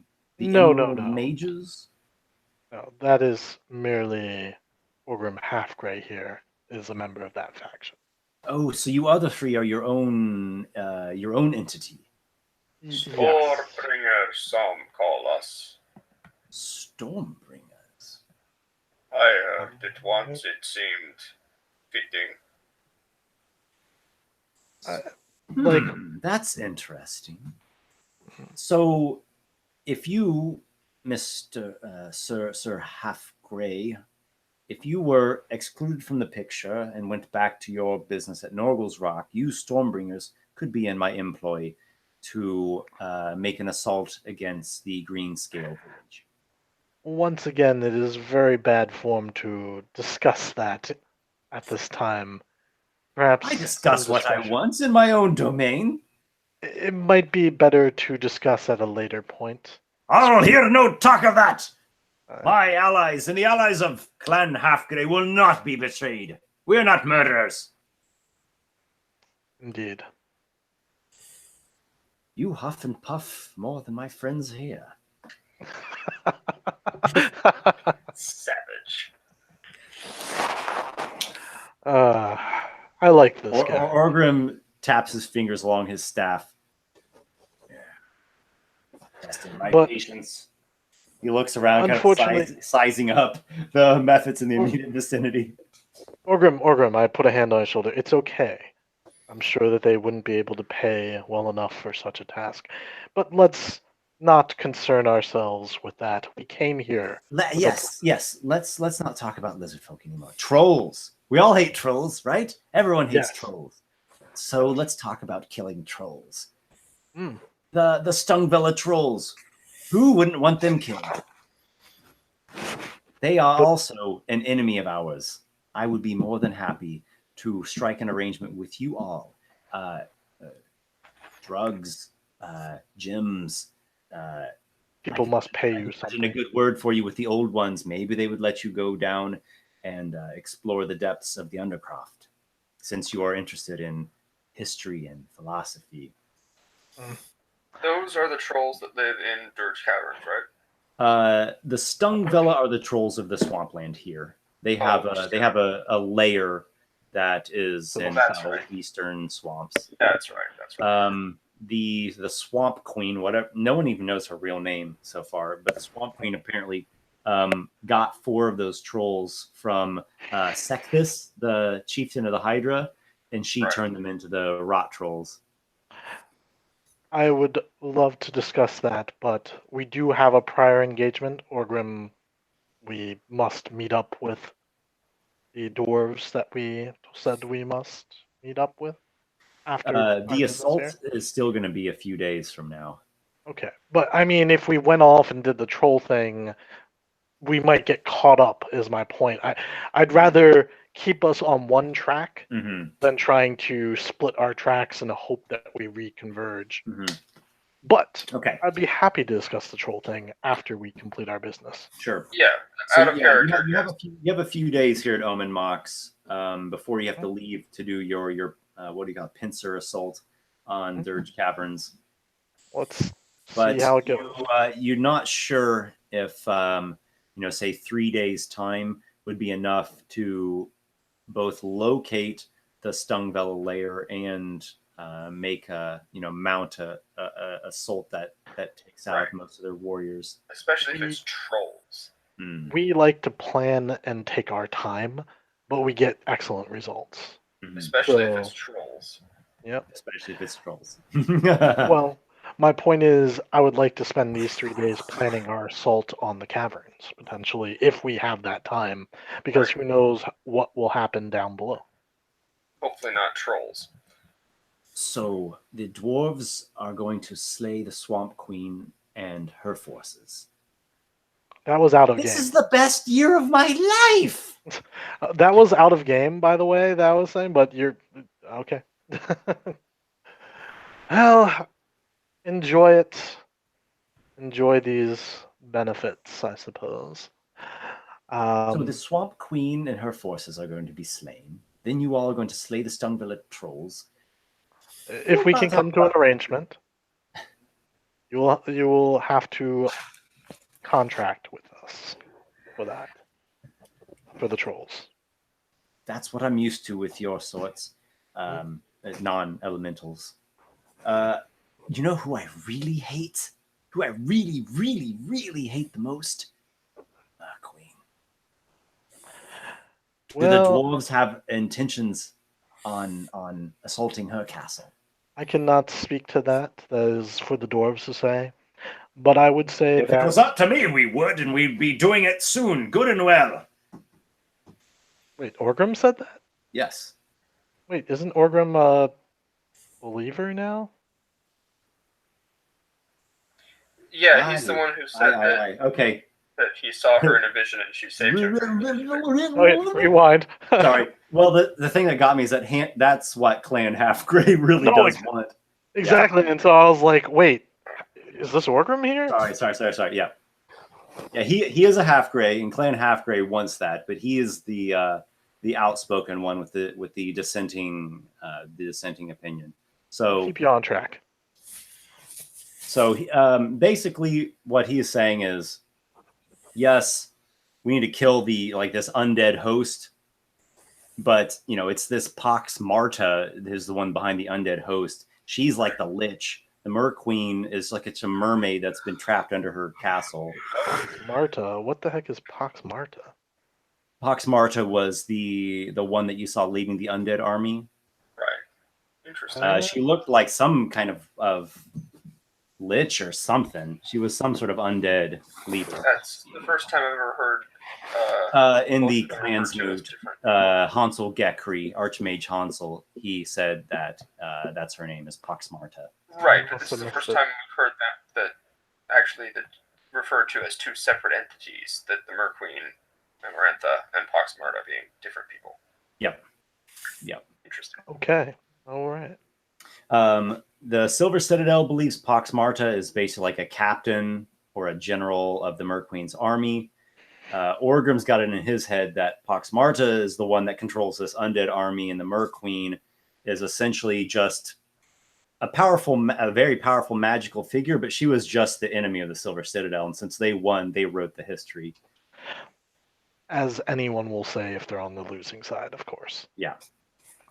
But okay, I think yes that the Mer Queen, that is a tall order, and I don't think there's enough money that you could pay to have that done quickly. So I think we should attend our business here. Lykar, any particular things that you think we should do while we are here? Well, we would definitely like to visit the old ones down below. And on a personal note, I am doing some research of my family and would be interested in checking out this area, as it has something to do with my family history. Who is your family? You should. Mm. I am one of the few Telvantis left. Telvantis. Yes, my name is Lykar. I keep myself ready to go just in case they have a freak out and kill them all kind of moment. The old ones said something about Telvantis.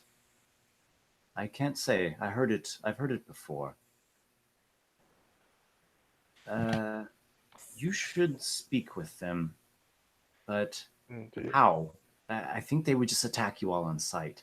The Undercroft is not welcoming to non-elementals. It's hardly welcoming to me. And I'm the king. I am Precious Respor. Believe them? Indeed. I don't know how long they're going to live. Maybe you all will outlive the old ones. Maybe they'll just die off and turn into puddles of goo. They're nearly 2 centuries old at this point. That does not serve our purpose, though, if we wish to speak to them. and gain their knowledge. I suppose that would dampen things a little bit, but you would have access to the Undercroft without them casting their magic at you. They're assaulting or attacking you, sacrificing you. You know they've sacrificed people. Mm, I've heard the screams. To whom? yes. Or what? They claim that there is energy inside the physical forms of mortals, and such can be harvested to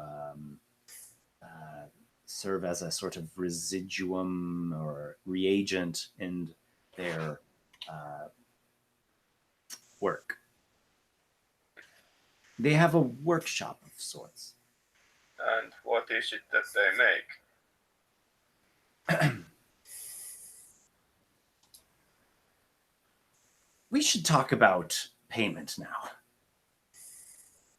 Payment. I think I've been pretty generous in giving you all some information, some lore, I enjoy talking with you as well. and I have my endeavors that I wish to be fruitful in. I assume you're fond of gold coins, as your kind are. You pay us. Non-elementals. Mm. So why don't I say 1,000 gold coins, and I will tell you even more. Oh, I thought you were going to pay us. But I've been giving you the information. I enjoyed listening as you talked. Okay. Do you want to smoke? He pulls out a glass pipe, I'm sure that would cost something. and he puts some Crack rocks. sort of substance in there, a crystalline or salty thing. Talk to the dwarf. A gesture of goodwill, please. Does he enjoy the sound or the idea of raw malachite and its magical properties? I'm not a magician. I'm sure the old ones would have some use for it. I do see its value as a trade commodity, so if that's what you're meaning, I'm not going to refuse it. And would that help buy us more information on the old ones? Let me see what you have. Kivish takes out his sack of rocks and shows him some green rocks. You have a sack of rocks as well. Yes, I do. Although, from the looks of it, not quite as extensive as yours. Oh, there's an extensive collection of rocks here. What sort of value do you have on your malachite? I believe they were equivalent to 120. They were like 100 or 120. They were like 10 or 12 each, and there are 10 of them. Okay. So he looks at that and he says, "Oh, this is nice. Is this all? For now. Are you trying to buy more information, or are you just giving this as a gift for everything he's told you so far?" Buy more information. Yeah. Just as he asks for more. I have very valuable pieces of information that very few know. Really? How can they be that valuable? Well, I would say it would be of immense significance, both on a personal level to your sorcerer friend and to the fate and immediate future of all of Drakengrim. That important. I can tell you about what the old ones are doing. I can tell you about Vorsbrand and Illis the Lantern. I can tell you about House Telvantis. I can tell you about what's probably going to happen here within the next few years, I can tell you about what the future of Drekengrim is going to look like. Good. Do that then. That sounds like a deal. So he looks at your 100 gold piece value worth of malachite and he says, "You're a tenth of the way there." I mean, I have 225 more actual coins that I happily give him since I don't. I have a question, DM. Now this is a rules thing, so Yeah. just bear with it. Suggestion I think we've gone over is obvious that I'm casting the spell, but then I say the suggestion, but the spell casting is the obvious bit. I can't conceal that, I believe. Sure. We went over this Yeah. at some point. Could I cast the spell and then use the suggestion? Like if I hid the casting, could I then use the suggestion after the fact of casting it? Or does it have to be cast in front of the person I'm suggesting it on? I guess, because it seems very difficult to use if that's the case. Like Mhm. it's supposed to be kind of a subtle magic, I guess, is how I'm. Mhm. Okay. Yeah, I hear what you're saying. Give me a second. Let me read that spell, and I'll Have it open. I'm just figure out- like, yeah. I wish I had some way to, if there was anything I could do to make it less obvious. Okay.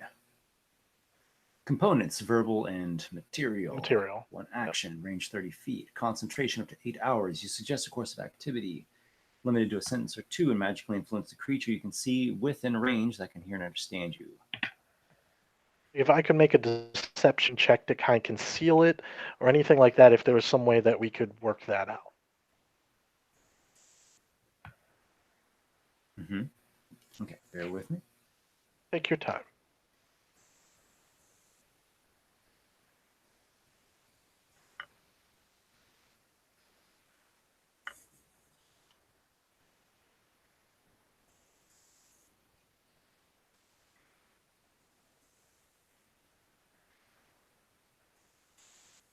Okay.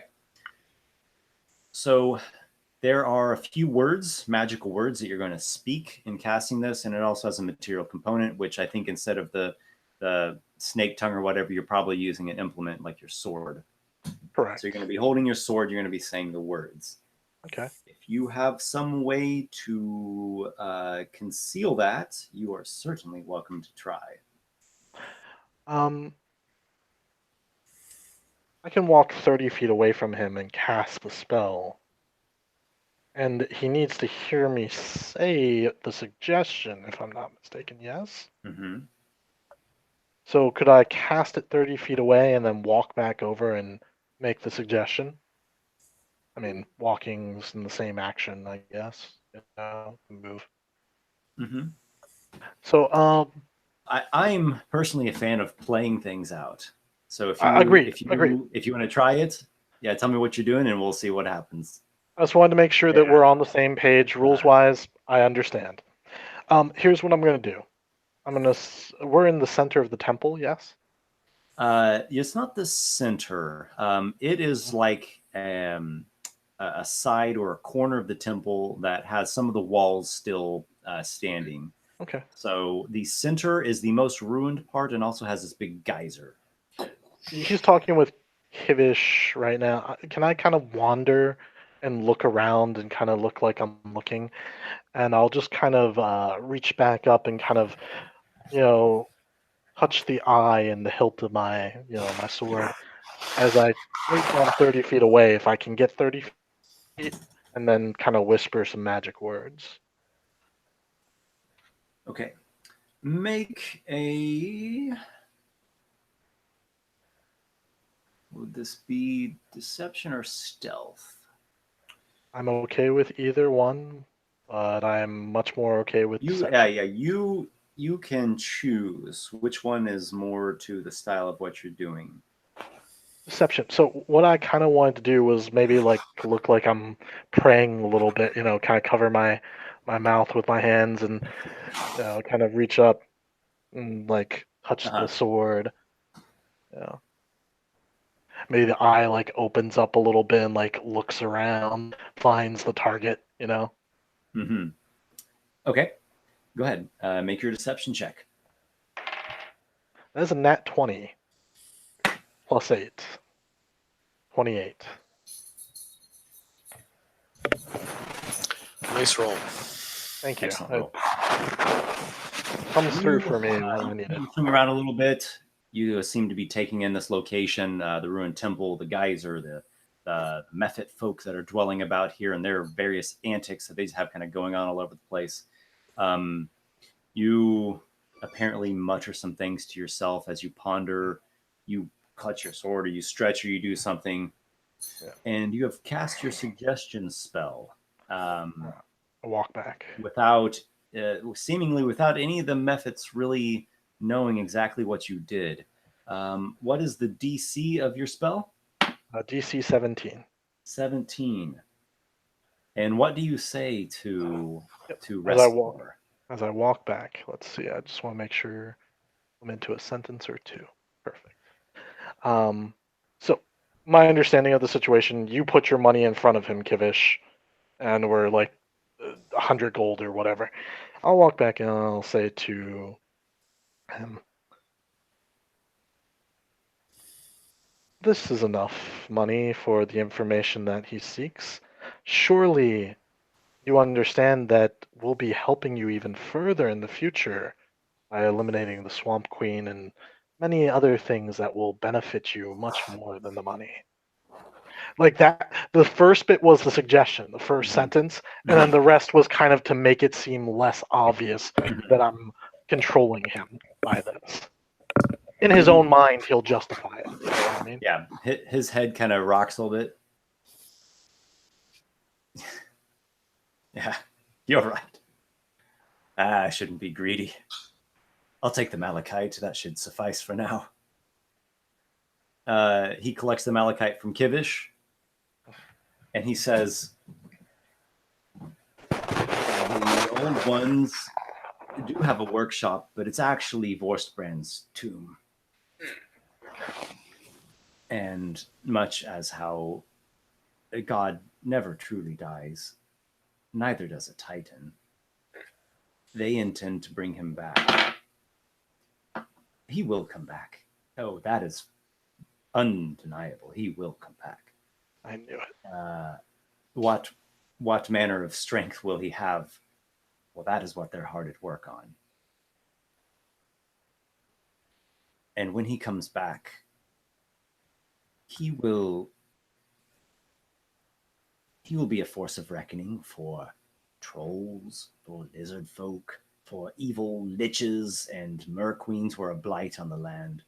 The elements are the essence of us all, of the entire world. All will come back to the beginning, to what is natural.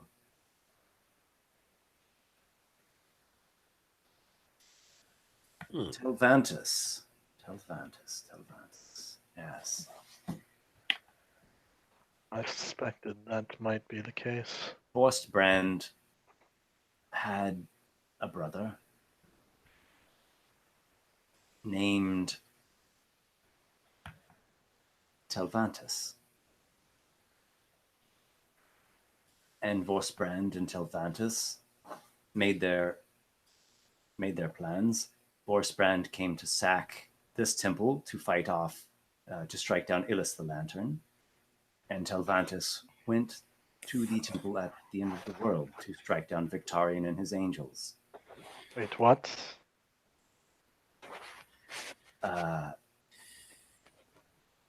This was their intention, and their intention was to bring about the new expression, the new generation, the new children, the children of ice and fire here, and the children of storm there. Telvantis had greater success than Vorstbrand. Tell me everything that you know about that other one. Well, when Telvantis perished, he imbued his cult in Sumnerfield with sorceress blood. When Vorstbrand perished, he intended to do the same, but Illus cast the curse, and thus his elemental power spawned methods. But they all couldn't be like me. Yes, I am the pinnacle of what a method could be. I wasn't always this way. Be But clear what you see though. before you now is clearly the work of many years of advancement and risk and struggle. You all know this. Now, I need to be clear here because I think the names got a little confusing there for me. Yep, there were two titans. There was Vorstbrand, the titan of fire and ice, and there was Telvantis, a storm titan. And They made a pact that it was their time to go and fight their arch enemies and essentially go down in a blaze of glory and take out divine forces along with them. Telvantis fought Victarion and his angels. He defeated all of them except Victarion did not die. Yet in his death, he was still able to imbue his cult with sorceress blood. That's what I wanted to be sure of, and Sumnerfield is the home of that cult. Yes, well, that cult became House Telvantis. Oh, shit. Holy shit. I have And Titan then blood in me. Vorstbrand, he intended to do the same with his cult, but Ellis put a curse on him, and that, like I say, sorceress energy just kind of blorped out of the ether methods, and that's what he got. So, and the old ones are down there working to bring Vorstbrand back. Well, Vorstbrand's there; he's a corpse, like all the great ones are. As is So wait, Telvantis. The more that you're learning things, it seems that all the big power sources have all died, or at least most of them have died. I mean, there's a lot of them, but all that have been encountered so far are dead and have some kind of body, mummy, petrified version, a lantern. They have some physical idol that exists in the world. Yeah, which explains why the great old ones are so popular. Mm-hmm. Yeah. So apparently Vorstbrand, Respor claims that Vorstbrand is coming back. They're like, it's a done deal. It's just now a matter of what power level is he going to be at when he comes back. And how do you think this will affect the rest of the races that are not the Fumeweavers? Will he be benevolent to them? Oh, my. From what you know of the legends. That is a good question. A very good question. I don't know how to answer that. You all are making some headway into something of good relations, so maybe he'll see you all as an ally. Your party here. It's not the first time we've communed with a godlike entity, so yeah. Clearly, you are mighty ones. I'm glad to have such guests. Everybody make insight checks. Okay. Another nat 20? Are you kidding me? Pastor has seen fit to only give me a 4, so that's a 7. So chances are I don't know. I have a -1 to insight, but that's a nat 20. So you have 19? Yeah, 19. Okay. 21. 21, even better. Okay. So I'll tell you both what you get, and then Lykar has even a bit more. Yeah. You both get that this guy is very ambitious and power hungry, yet is in a sort of a disadvantaged place. All of his company are methods, which are not that strong. I mean, in the bigger picture, they're about as good as any soldier, but he doesn't have enough of them. He doesn't have an army. You're looking around, he has like a few dozen of them, but that's all he's got. The old ones, you're not sure what they are, but it seems like this guy is we'll leave that. He seems very ambitious. And he doesn't seem to have sort of like this moral sensibilities like many mortal people have. Vorstbrand himself. Well, he is a titan. They're not evil, but they're not good. They are certainly mighty, and they have been known to lay waste if they want to. I mean, they're beings of elements and chaos. You would have great concerns for the safety of Norgal's Rock In out of character mechanical curiosity. if he was at full power. In out of character mechanical curiosity terms, is that like a storm giant, or is that something more If he's at full power, he would be a Titan, which is basically like a demigod. Like a challenge rating 30 kind of thing. Right. Yeah, he's not a god, but he's on like the layer, like the ranking below that, which is extremely devastating. He could punch an archdevil in the face, get away with it. It would be on like the ranking with archdevils. Yeah, like archdevils, demon lords, the great old ones. It's only like the gods themselves that have like a rank above that. Yep. Lykar. You have an interesting position here. If Vorstbrand was restored to full power, you might be able to be on his side as you carry in your blood the essence of his brother. Would that sway him from just obliterating all other factions in his path? Well, that would be a tale to be told and unfolded another time.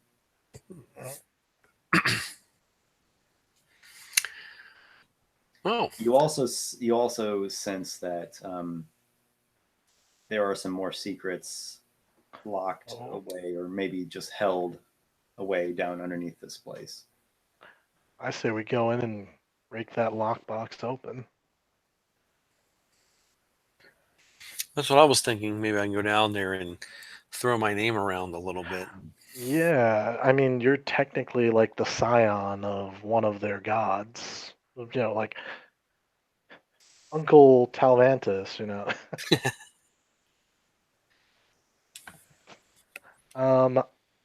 Could we? Yeah, let's ask the method what he thinks. Mm-hmm. There's one other thing that I'll put out there just for Noxiqual.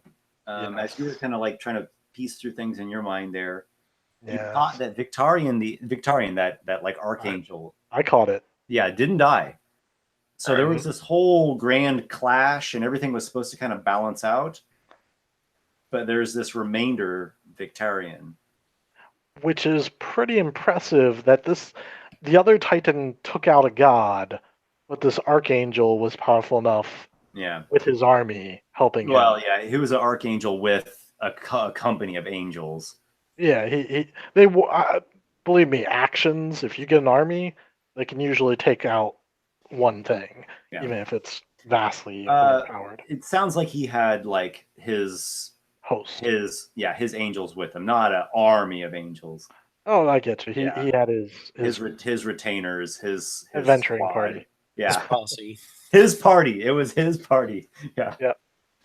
But the fact that he survived is still pretty damn impressive. Yes, because I'm going to, in theory, one day be facing this. Yes, your patron, the masked one, had tasked you long ago. Like that's your ultimate, or not your ultimate, but like your biggest objective point out there right now is to slay Victarion. Not my ultimate goal in the long term, but it is a long-term goal that is my next step. It's currently your biggest current long-term goal. Yep.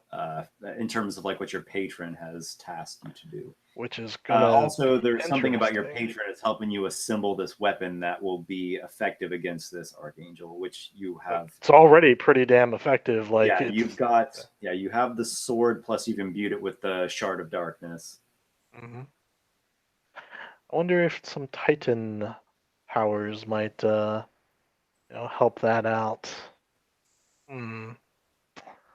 Or if the workshop produces anything besides just working on bringing this Titan back. Wow. So Respor, he's told you these things, and he says, "That was very generous of me." He just gives a strange look at you, Noxiqual. I'm sure I'm going to retire for the evening.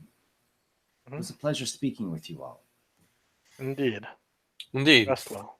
We'll be down below. Indeed. Oh, do be very careful if you go down there. We are always very careful. Thank you for all your information and help. He does like a couple steps away, then he turns back.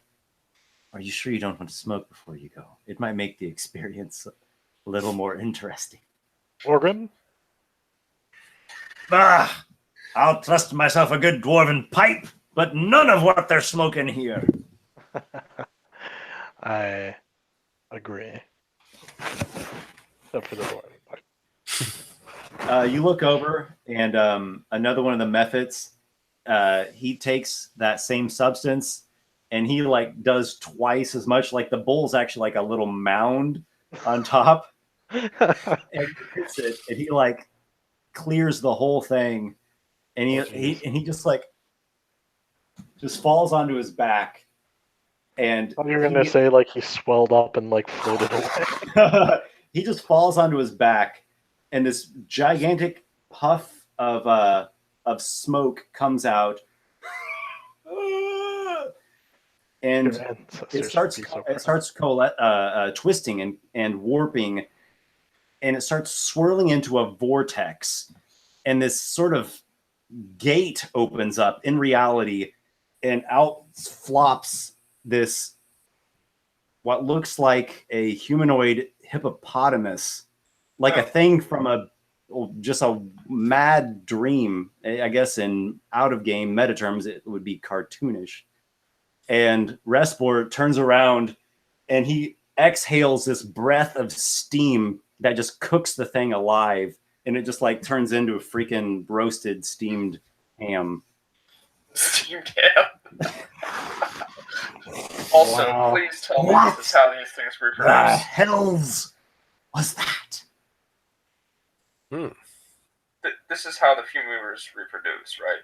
They just like they smoke enough and then exhale new ones. Is that how it works? Or occasionally cough up magma or That's mud very once. personal. You know, anything like that is very personal.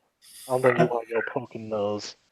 I thought we were about to witness it right there. The methods proceed to devour the steamed hippopotamus carcass. Except for the one that took the hit. You're not even sure if he's alive. He's just on the ground with like his whole head is just smoking. I'll nudge him with the toe of a boot. You give him a little nudge. Okay, he's alive. That's good. Lykar, would you care to lead us a little bit? I don't mean to impose upon you, but if you would like to take the lead. Okay, we'll try and head down to the entrance to the below. Excellent. I will back you up. Orgrim mutters quietly, I don't like this. I don't like this one bit. Worstbrand. Power. Resurrection. Yes, I'm not a fan of. Like, are we outside method earshot? Yeah. You believe you are. Okay. Then I will quietly say to him, on a whispered personal level, I agree. I'm not a fan of new Titanling being resurrected that could potentially upset or be just as much of a threat as the Merqueen or other things to the stability of the nation. Perhaps I'm glad to hear that from you. perhaps an opportunity will arise to We find it a is- tomb of a Titan, and we have a way to smash or kill that thing. By the love of all that is good and dwarven, let us do exactly that. I would even go a step further to say if we could perhaps weaken the essence or make it so that you cannot kill a god or a titan, perhaps. But if we could put it into a slumber so deep that it will slumber for 1,000 years or more, I could see that being an opportunity not to pass up. I would take that over a worse fate. Indeed. I can I'm think of not something. sure exactly what I would have to fight against a titan of ice and fire, nonetheless, directly. I do have some fire magic that I could use in battle, but that would be useless. You must be good with that. You're good with that blade. Indeed. I do have a spell that could help you, and you might be able to cut him down. It would be quite a battle, but let's not jump too hastily, towards the thing. Yes, but if we need to, I can help you jump hastily towards him. Indeed. Let us. Oh, I know the haste spell, and I will cast it on you if we are faced with fighting a fledgling Titan reborn. If it comes to that, we will deal with it, and I will be decisive in my actions. That's all I will say. Very well. As I decisively take a knee to the Titan and swear my allegiance. Who's gonna pay me more gold? Hey Titan, I hear you got some power, some gold. So what you see here are some old stairs leading down into the Undercroft. The lighting in this area is mostly bright, as they have these ever-burning sconces. It's kind of like iron things affixed to the wall that crackle with various colors of flame that produce no heat. There will be some dim corners here or there. The temperature is actually warm and humid as you're getting down here. And every once in a while, there's these rumbles of the erupting geyser. Remember, we can all see in the dark, too, if it comes Yes, to that. indeed. What order are you descending in? Well, Lykar was leading, but... Yeah, I think I'm first. I think Lykar will take the lead. I'm right behind you, Lykar. I will go third. And Now Adam, you have bring up the Kivish, rear? taking the rear. Orgrim has a staff out. He has a nice, sturdy dwarven quarterstaff, and he also has that wand of his in a holster. Lykar, use the primordial tongue, and perhaps you might be able to convince them if you can throw your name and make them believe. Well, by the way, can we, before we go down there, are we going immediately? I asked because of my spell slot that I used. It's up to you guys. Do you guys want to wait an hour? Yeah, if you guys don't mind, if it's all the same to you, It's I a would. short rest, yeah. A That's short fine. rest. Okay. So Okay. we'll say that's been done. Thank you. I appreciate having half my spell slots back. All right. You descend the stairs. They kind of do a little curve down, and you arrive in a chamber that collapsed long ago, but it looks like the Mephits have cleared out all of the rubble. It's mid-sized chamber. At the far end, there is almost like an excavated tunnel through the rubble.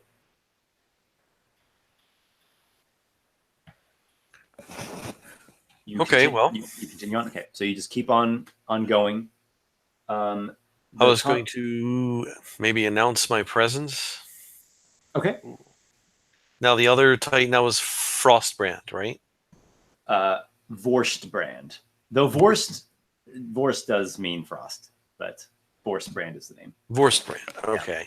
And I was Brand reading a means lot. Fire. Yeah, it means Frostfire, but Vorstbrand probably would be the name. Now, Vorstbrand is the Titan from here. Yeah. Right. Yeah. Yeah. I guess in Primordial, in my most buff voice, I will announce to the old ones, tell Vorstbrand that Telvantis is here. Ooh, See if that, or tell that I have returned, or something to that effect. Mm-hmm. You state this mightily into the chamber, into the tunnel ahead of you. Your voice is responded to with a rumble of the geyser erupting somewhere deeper at the heart of this ruin.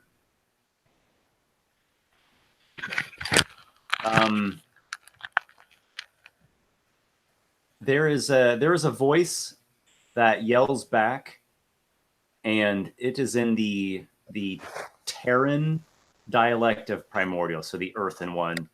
So I guess Kivish just hears these clacky, earthy, boulder type sounds, but Lykar, you hear a voice that shouts back. What trickery is this? This is no trickery. I am of the Telvantis clan. I wish to speak to Vorsbrand. If you are Telvantis, give me a sign. This voice echoes from the tunnel. It's a tunnel through excavated rubble. Oh, let's see. What Fine. can I do here? I think I can, Or some, like- Stormbringer. yeah, like my Stormbringer or something of that nature. I don't have all my papers here. Something I can make like Thunder Rumble or, Pummeling upon your bloodline. yeah. All right. You emit a thunderous, stormy effect, maybe a thunderclap, a bit of wind. I have seen the likes from hedge mages and other tricksters. You cannot sway me from my post. Be gone, scoundrel.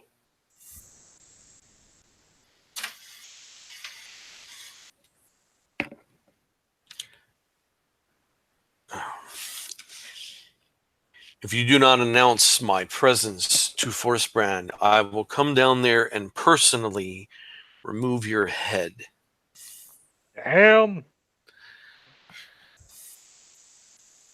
You may try, as have others. You will Fireball. find my head does not move easily.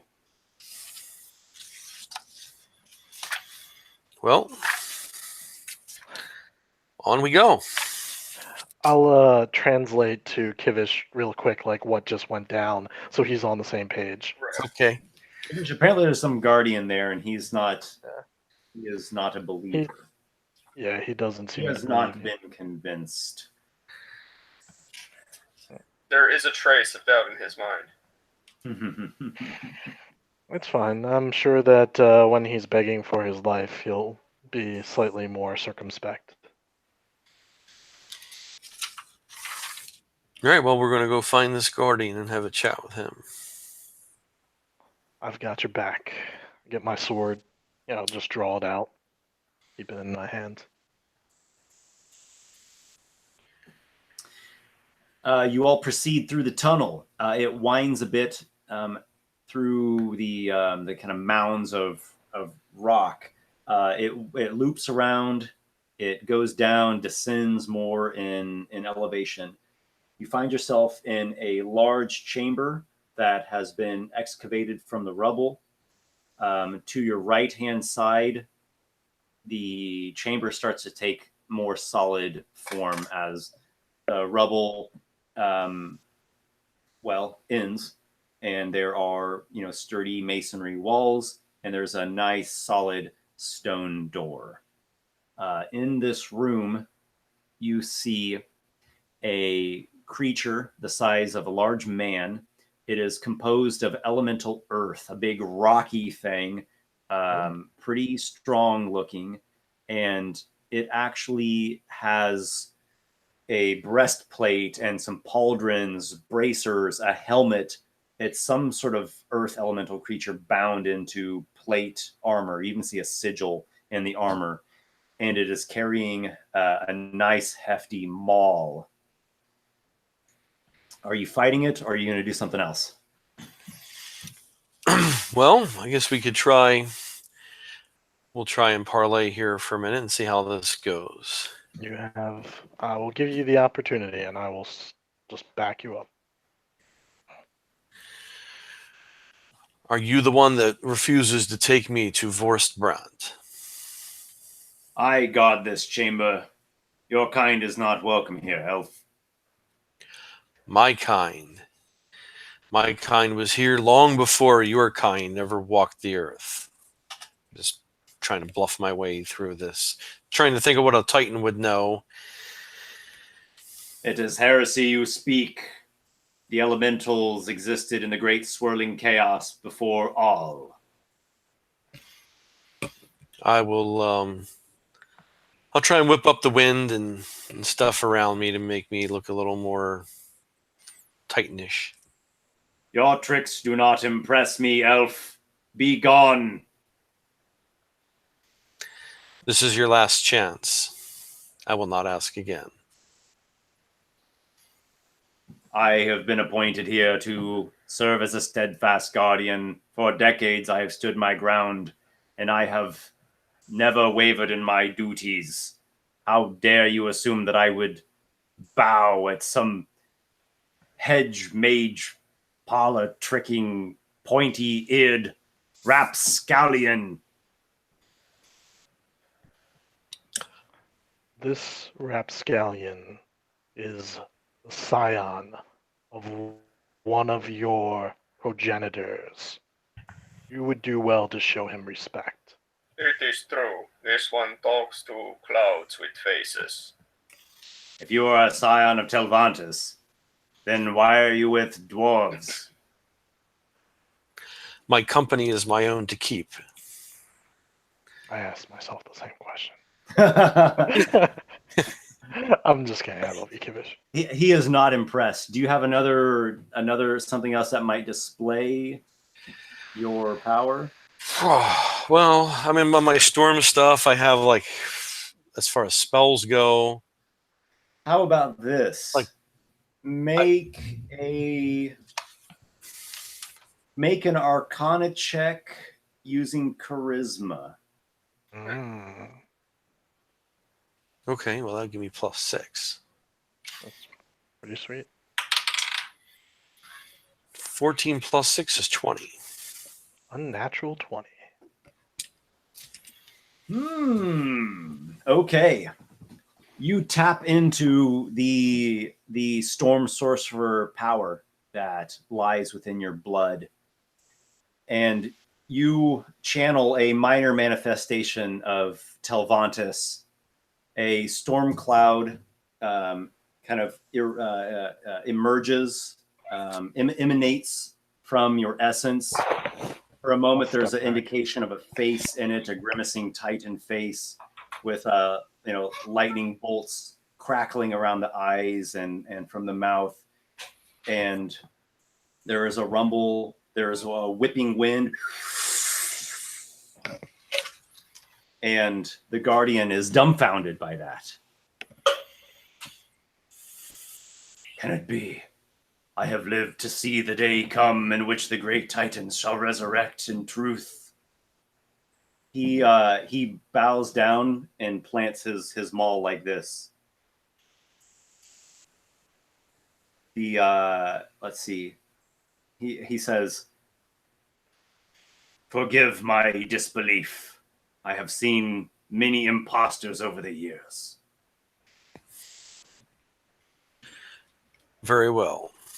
Now you will take me to Vorsprant. I cannot accompany you beyond the bounds of this room. I am a guardian. I've been bound here. My true home is elsewhere. But I will unseal the way. Do you accept Very that? well. Sure. Okay. He goes to that stone door. He sets his hand on it, and he mutters something in Terran. And the slab moves aside, revealing beyond an old shrine to Illis the Lantern, now defaced and stripped of all iconography. An old shrine, maybe 60 feet by 60 feet in size. Large vaulted ceiling. There is a door on the other side of it as well. This door seems to be an old standard door, not a stone seal like that one. The Guardian claims he's bound here and he cannot move outside of this room. Okay, well, He claims to be a being of the elemental plane of Earth. I'm, Some sort of elemental, perhaps. Some sort of element, clearly. Some sort of a guard, an armored bastion, a myrmidon, even perhaps. I will an follow elemental. Lykar. yeah. Okay. So Lykar accepts and moves on. As I walk by, I said, the party that I travel with is not to be harmed. And we just Appreciate keep that. on going. Yeah, just in case. In case he like grabs us and like drags us back. He Yeah. says, I do not command the old masters, but I shall do no harm to you and your party. Okay, on we go. Excellent. He's Oh, wait, Telvantis, I we are the would- Stormbringers. I award Lykar half milestone. Oh, yay, for me. What's your true name, by the way, Stone Thing? Up to 6 milestones. Oh, nice. You're now officially ahead of everyone. Noxiqual tries to get some information out of him, but he stonewalls you. I love it. Okay, so you proceed into an old shrine. This at one point must have been a magnificent shrine to Illus the Lantern, enlightening god, bringer of knowledge and revelations of the arcane arts. It has been thoroughly stripped of all iconography, defaced, really roughed up. There's a door on the other side. It looks like an old wooden door with the hinges rusted.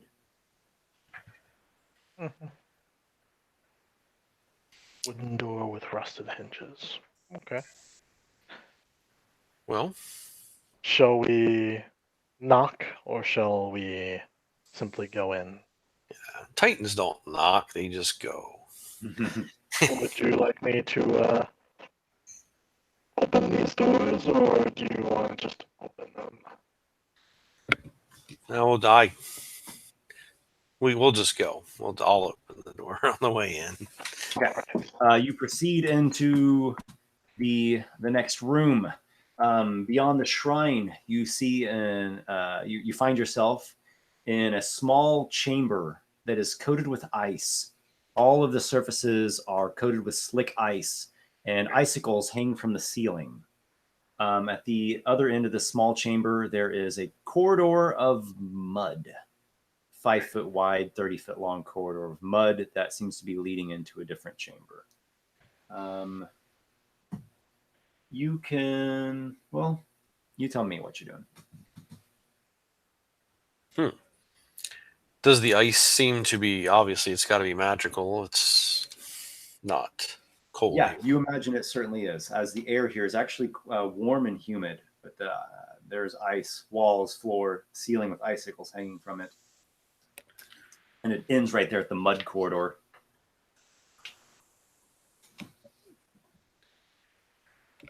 Well, I guess we can poke around here for a second. If there is nothing else of note, we'll just carry on. All right, you're making your way through. You look down this kind of like mud tunnel. It's about 30 feet long, 5 feet wide. At the end, there's another small chamber. You can't see the full extent of it, obviously, just from your viewpoint.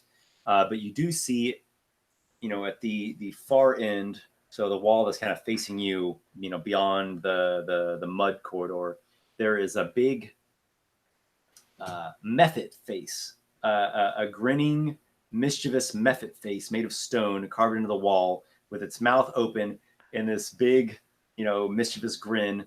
And there are fumes coming up from its nostrils. An orb of destruction or annihilation in its mouth. Are we sure it's an actual statue and not just a method? You're pretty sure. Also, it's totally a fire trap. So when we find an ogre zombie later on, let's kite it back here so we can burn it. You don't have to tell me twice. References that longtime watchers will get. Well, let's see. carry on. Okay, you carry on. The chamber is very slippery. Whoa! You're doing your best to keep your footing as you kind of like carefully glide your way forward. Is You it oil or is it like slime? Ice, Ice. Ah, ice. like ice. Yeah, this Okay. chamber is coated with ice on all surfaces. Okay. Well, he was the fire and ice guy, so Yep. You step into the mud corridor, and right when you step into it, there is an explosion, a wave of thunder. Everyone make, I believe it's Constitution saving throws. It's either Constitution or Strength. Anyone know offhand for Thunder Wave? Thunderwave is. Thought it was strength, No, actually. it might be Constitution. You might be right. high is- resistance to lightning and thunder damage. That is going to be helpful for you. Oh, I just passed it. Oh, yeah, it is Constitution. Yep. Yeah, I remember from somewhere that was Constitution. Okay, great. Yeah. So everyone make a Constitution saving throw. Good thing I'm those. Oh, I failed it. Who was in the back? Kivish was. Kivish was in the back. I was second from the back. Then Orgrim and Lykar. Okay, so we'll say Kivish is out of the blast. I'm not sure how close together everyone is, but seems reasonable that the person in the back would be out of this blast. Well, he got a 21 in his saving throw anyway. Okay, well, That's what I got. you avoid the flinging bits of mud. I got hit. I got 9. Okay, Orgrim's got a 13. That might be Orgrim enough. fails with a 13, 9 fails, and then you had like a 19? Like that? I had 18 plus 3. 21. Okay. Yep. Certainly a success. Tell me what I need.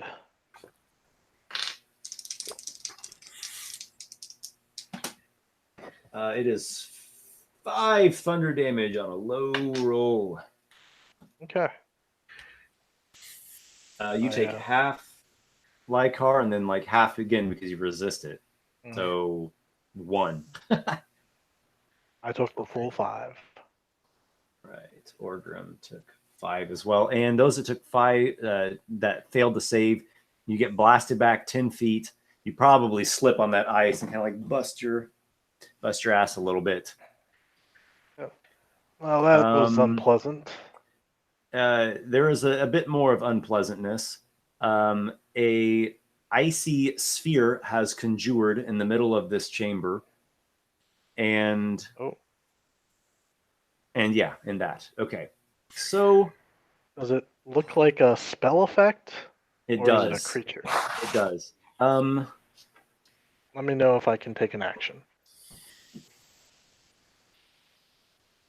So it was Orgrim and Noxiqual that got knocked back. Make an acrobatics check. Yep. Let's see if you held your feet, if you held your footing. Pretty sure I'm knocked prone. Orgrim got knocked down. I got a 10 total. Okay, you as well. So both you and Orgrim fall down. The sphere is attacking. The icy sphere is attacking Orgrim with advantage for him being prone. Oh shit! Wait, is it a ranged attack or a melee? Well, technically, he has to make a dexterity saving throw, but he has disadvantage. Understood. Yeah. Okay, he has a 10, which is a failure. So he just got hit with some ice damage here. Ooh. Okay. Cold damage, I guess. Yeah, I got you. Technically what it's called. 8. All right, he just took 8. All right, so there's this icy sphere here. Actually, let me see if it can hit 2 people. Give me a second. Sure. I think it can. I think You it know has. when it's done.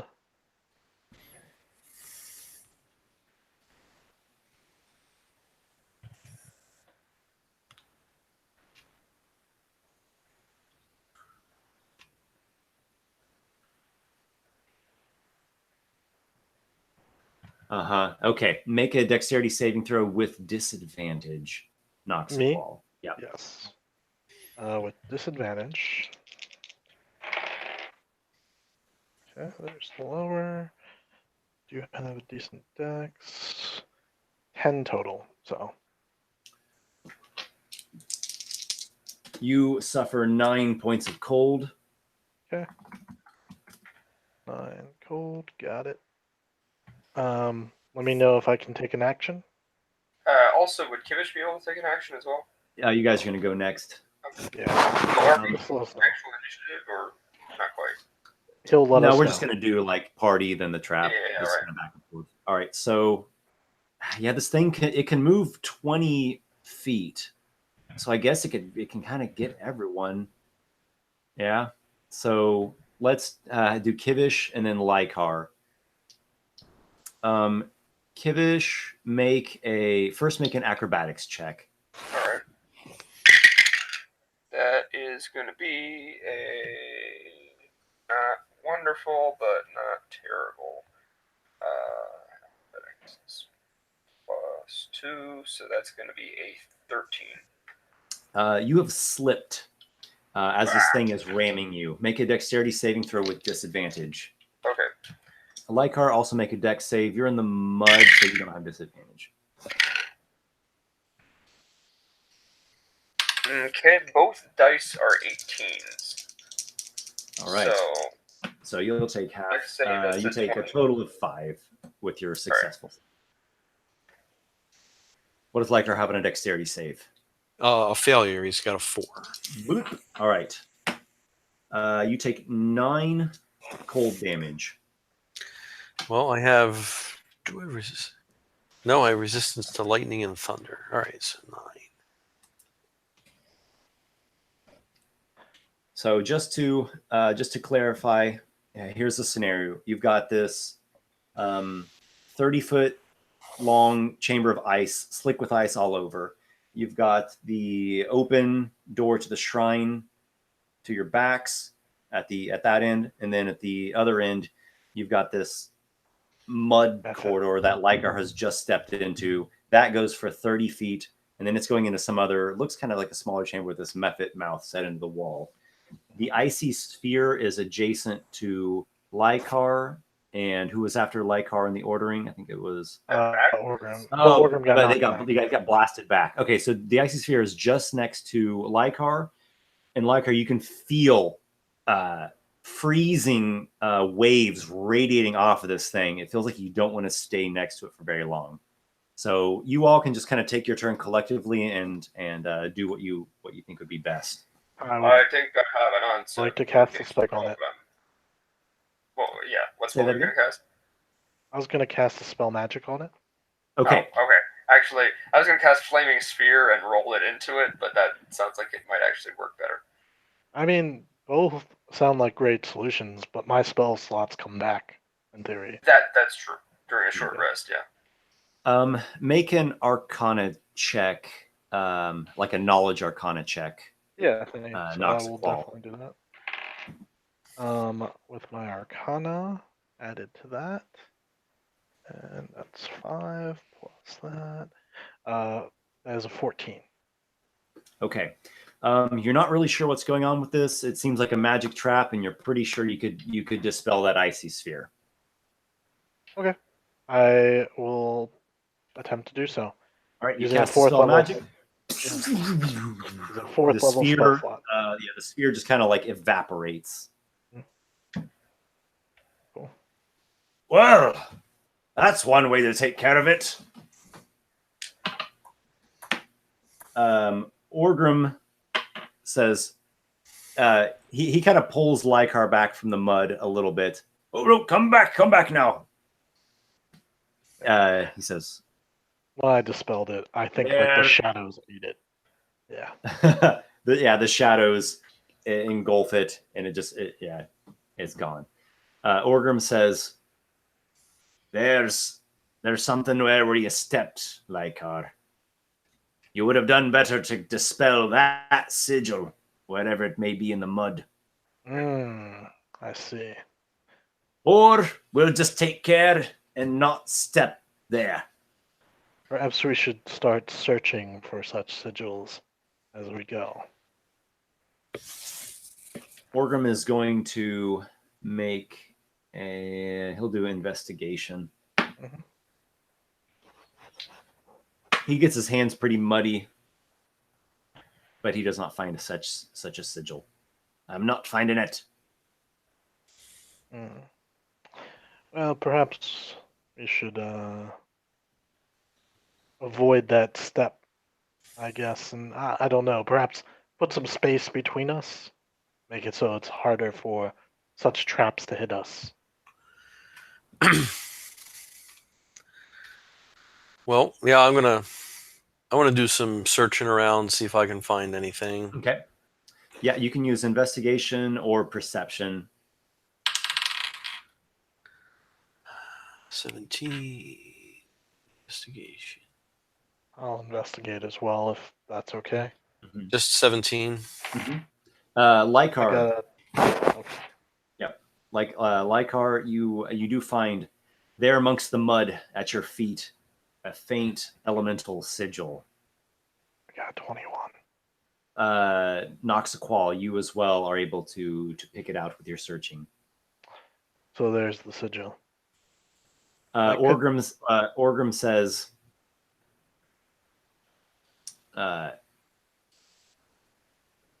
you might be able to disable that, disarm the magic without exerting your magical energy. Indeed. So what you can do is whoever, either one of you that's found the thing, you can attempt an Arcana check when you're next to it. If you succeed, you will disarm, otherwise deactivate this magical trap. If you fail by 5 or more, you're going to activate it, and it's going to explode again. Or I could cast the spell on it, and that Or would you can cast a certainly. spell on. But that would make me almost useless till the next short rest. But it's, yeah. I think Arcana is an acceptable route. What do you think, Lykar? How confident are you? Well, I have +6. I can give it a try. Why don't the rest of us back up and give you some space? Mm-hmm. Okay. Oh, what's The 3 comrades give you some space, backing up a little bit on the slippery ice. Go ahead and roll Arcana once more.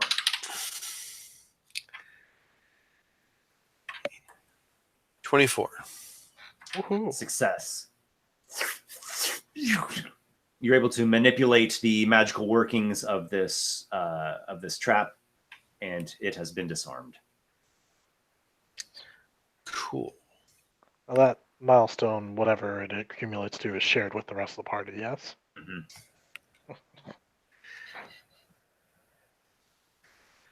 Well, Like maybe Lykar gets- we should be a little careful when we Yes. continue on. Whoever Okay, goes first should would you definitely like be. to, let's see. What did you get on that initial investigation? You got like 17, right? I got 21. But Lycar's in the lead still, yeah? He's 17, yep. Okay. So we'll keep Lykar in the lead. At the far end, so the western end now of the mud corridor, you see yet another sigil. It's not the same sigil, but you're convinced that it's also another magical trap.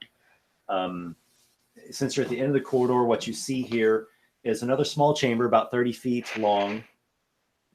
You're like at the far end of it, kind of facing you, is this grinning, capricious Mephit face, mouth wide open, steam coming from its nostrils. That's directly ahead. Now to your left, there are stairs descending, leading out of this chamber. Okay.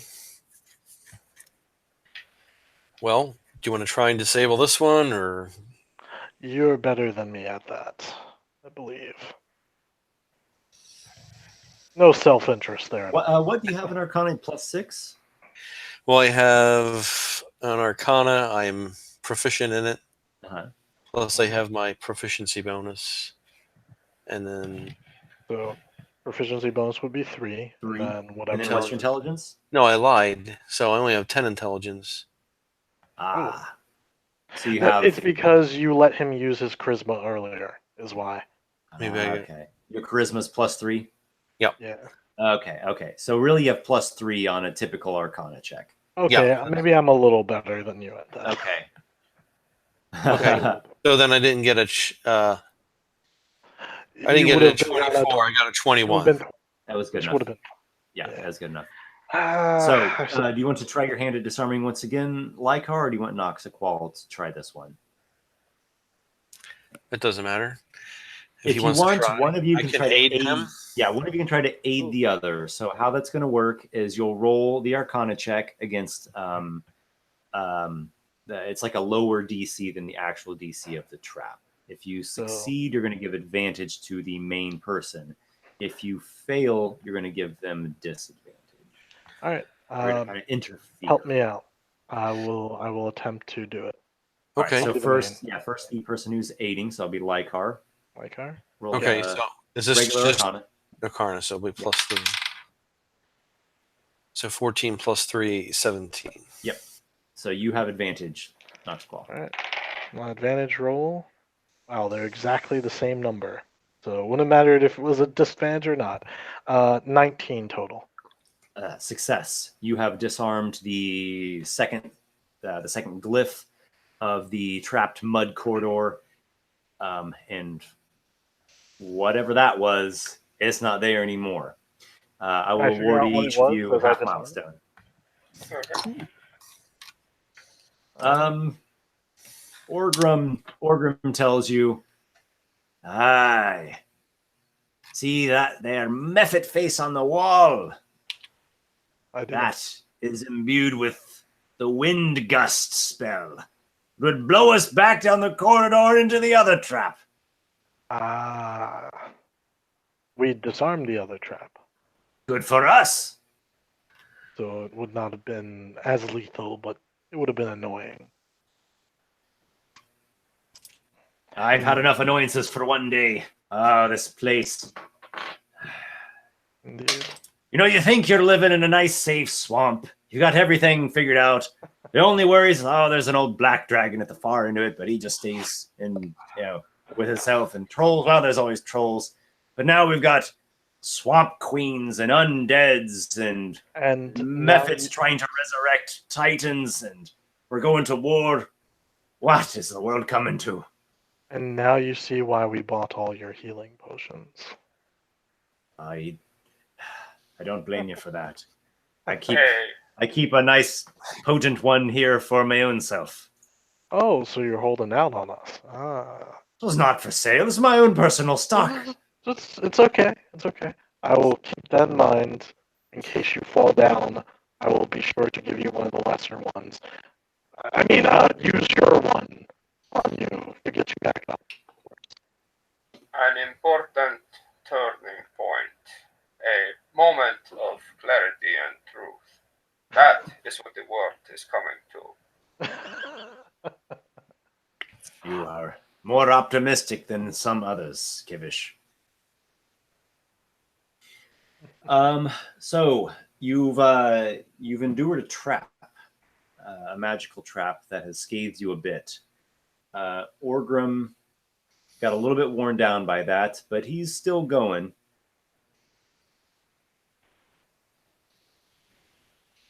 The party is undeterred. You continue on. Actually, why don't we put a pause here, because I know Dennis needs his beauty sleep. And this way we can all, pick up this next is sort time. of a ideal moment to pause before we get into probably other stuff, as dungeons usually have more things once you go deeper in. So I'll sign off on the live stream for now. Thank you everybody for watching. I do have a link to the Discord channel down in the video description. Probably should have mentioned that at the beginning, but that's okay. You're welcome to come in and join in our discussions about D&D and just kind of anything. So thank you all once again. Another great session, guys. Indeed. Awesome. Indeed. Thank you for running, Esper. As always, it's a pleasure. The pleasure's all mine. All right. So until next time, everyone.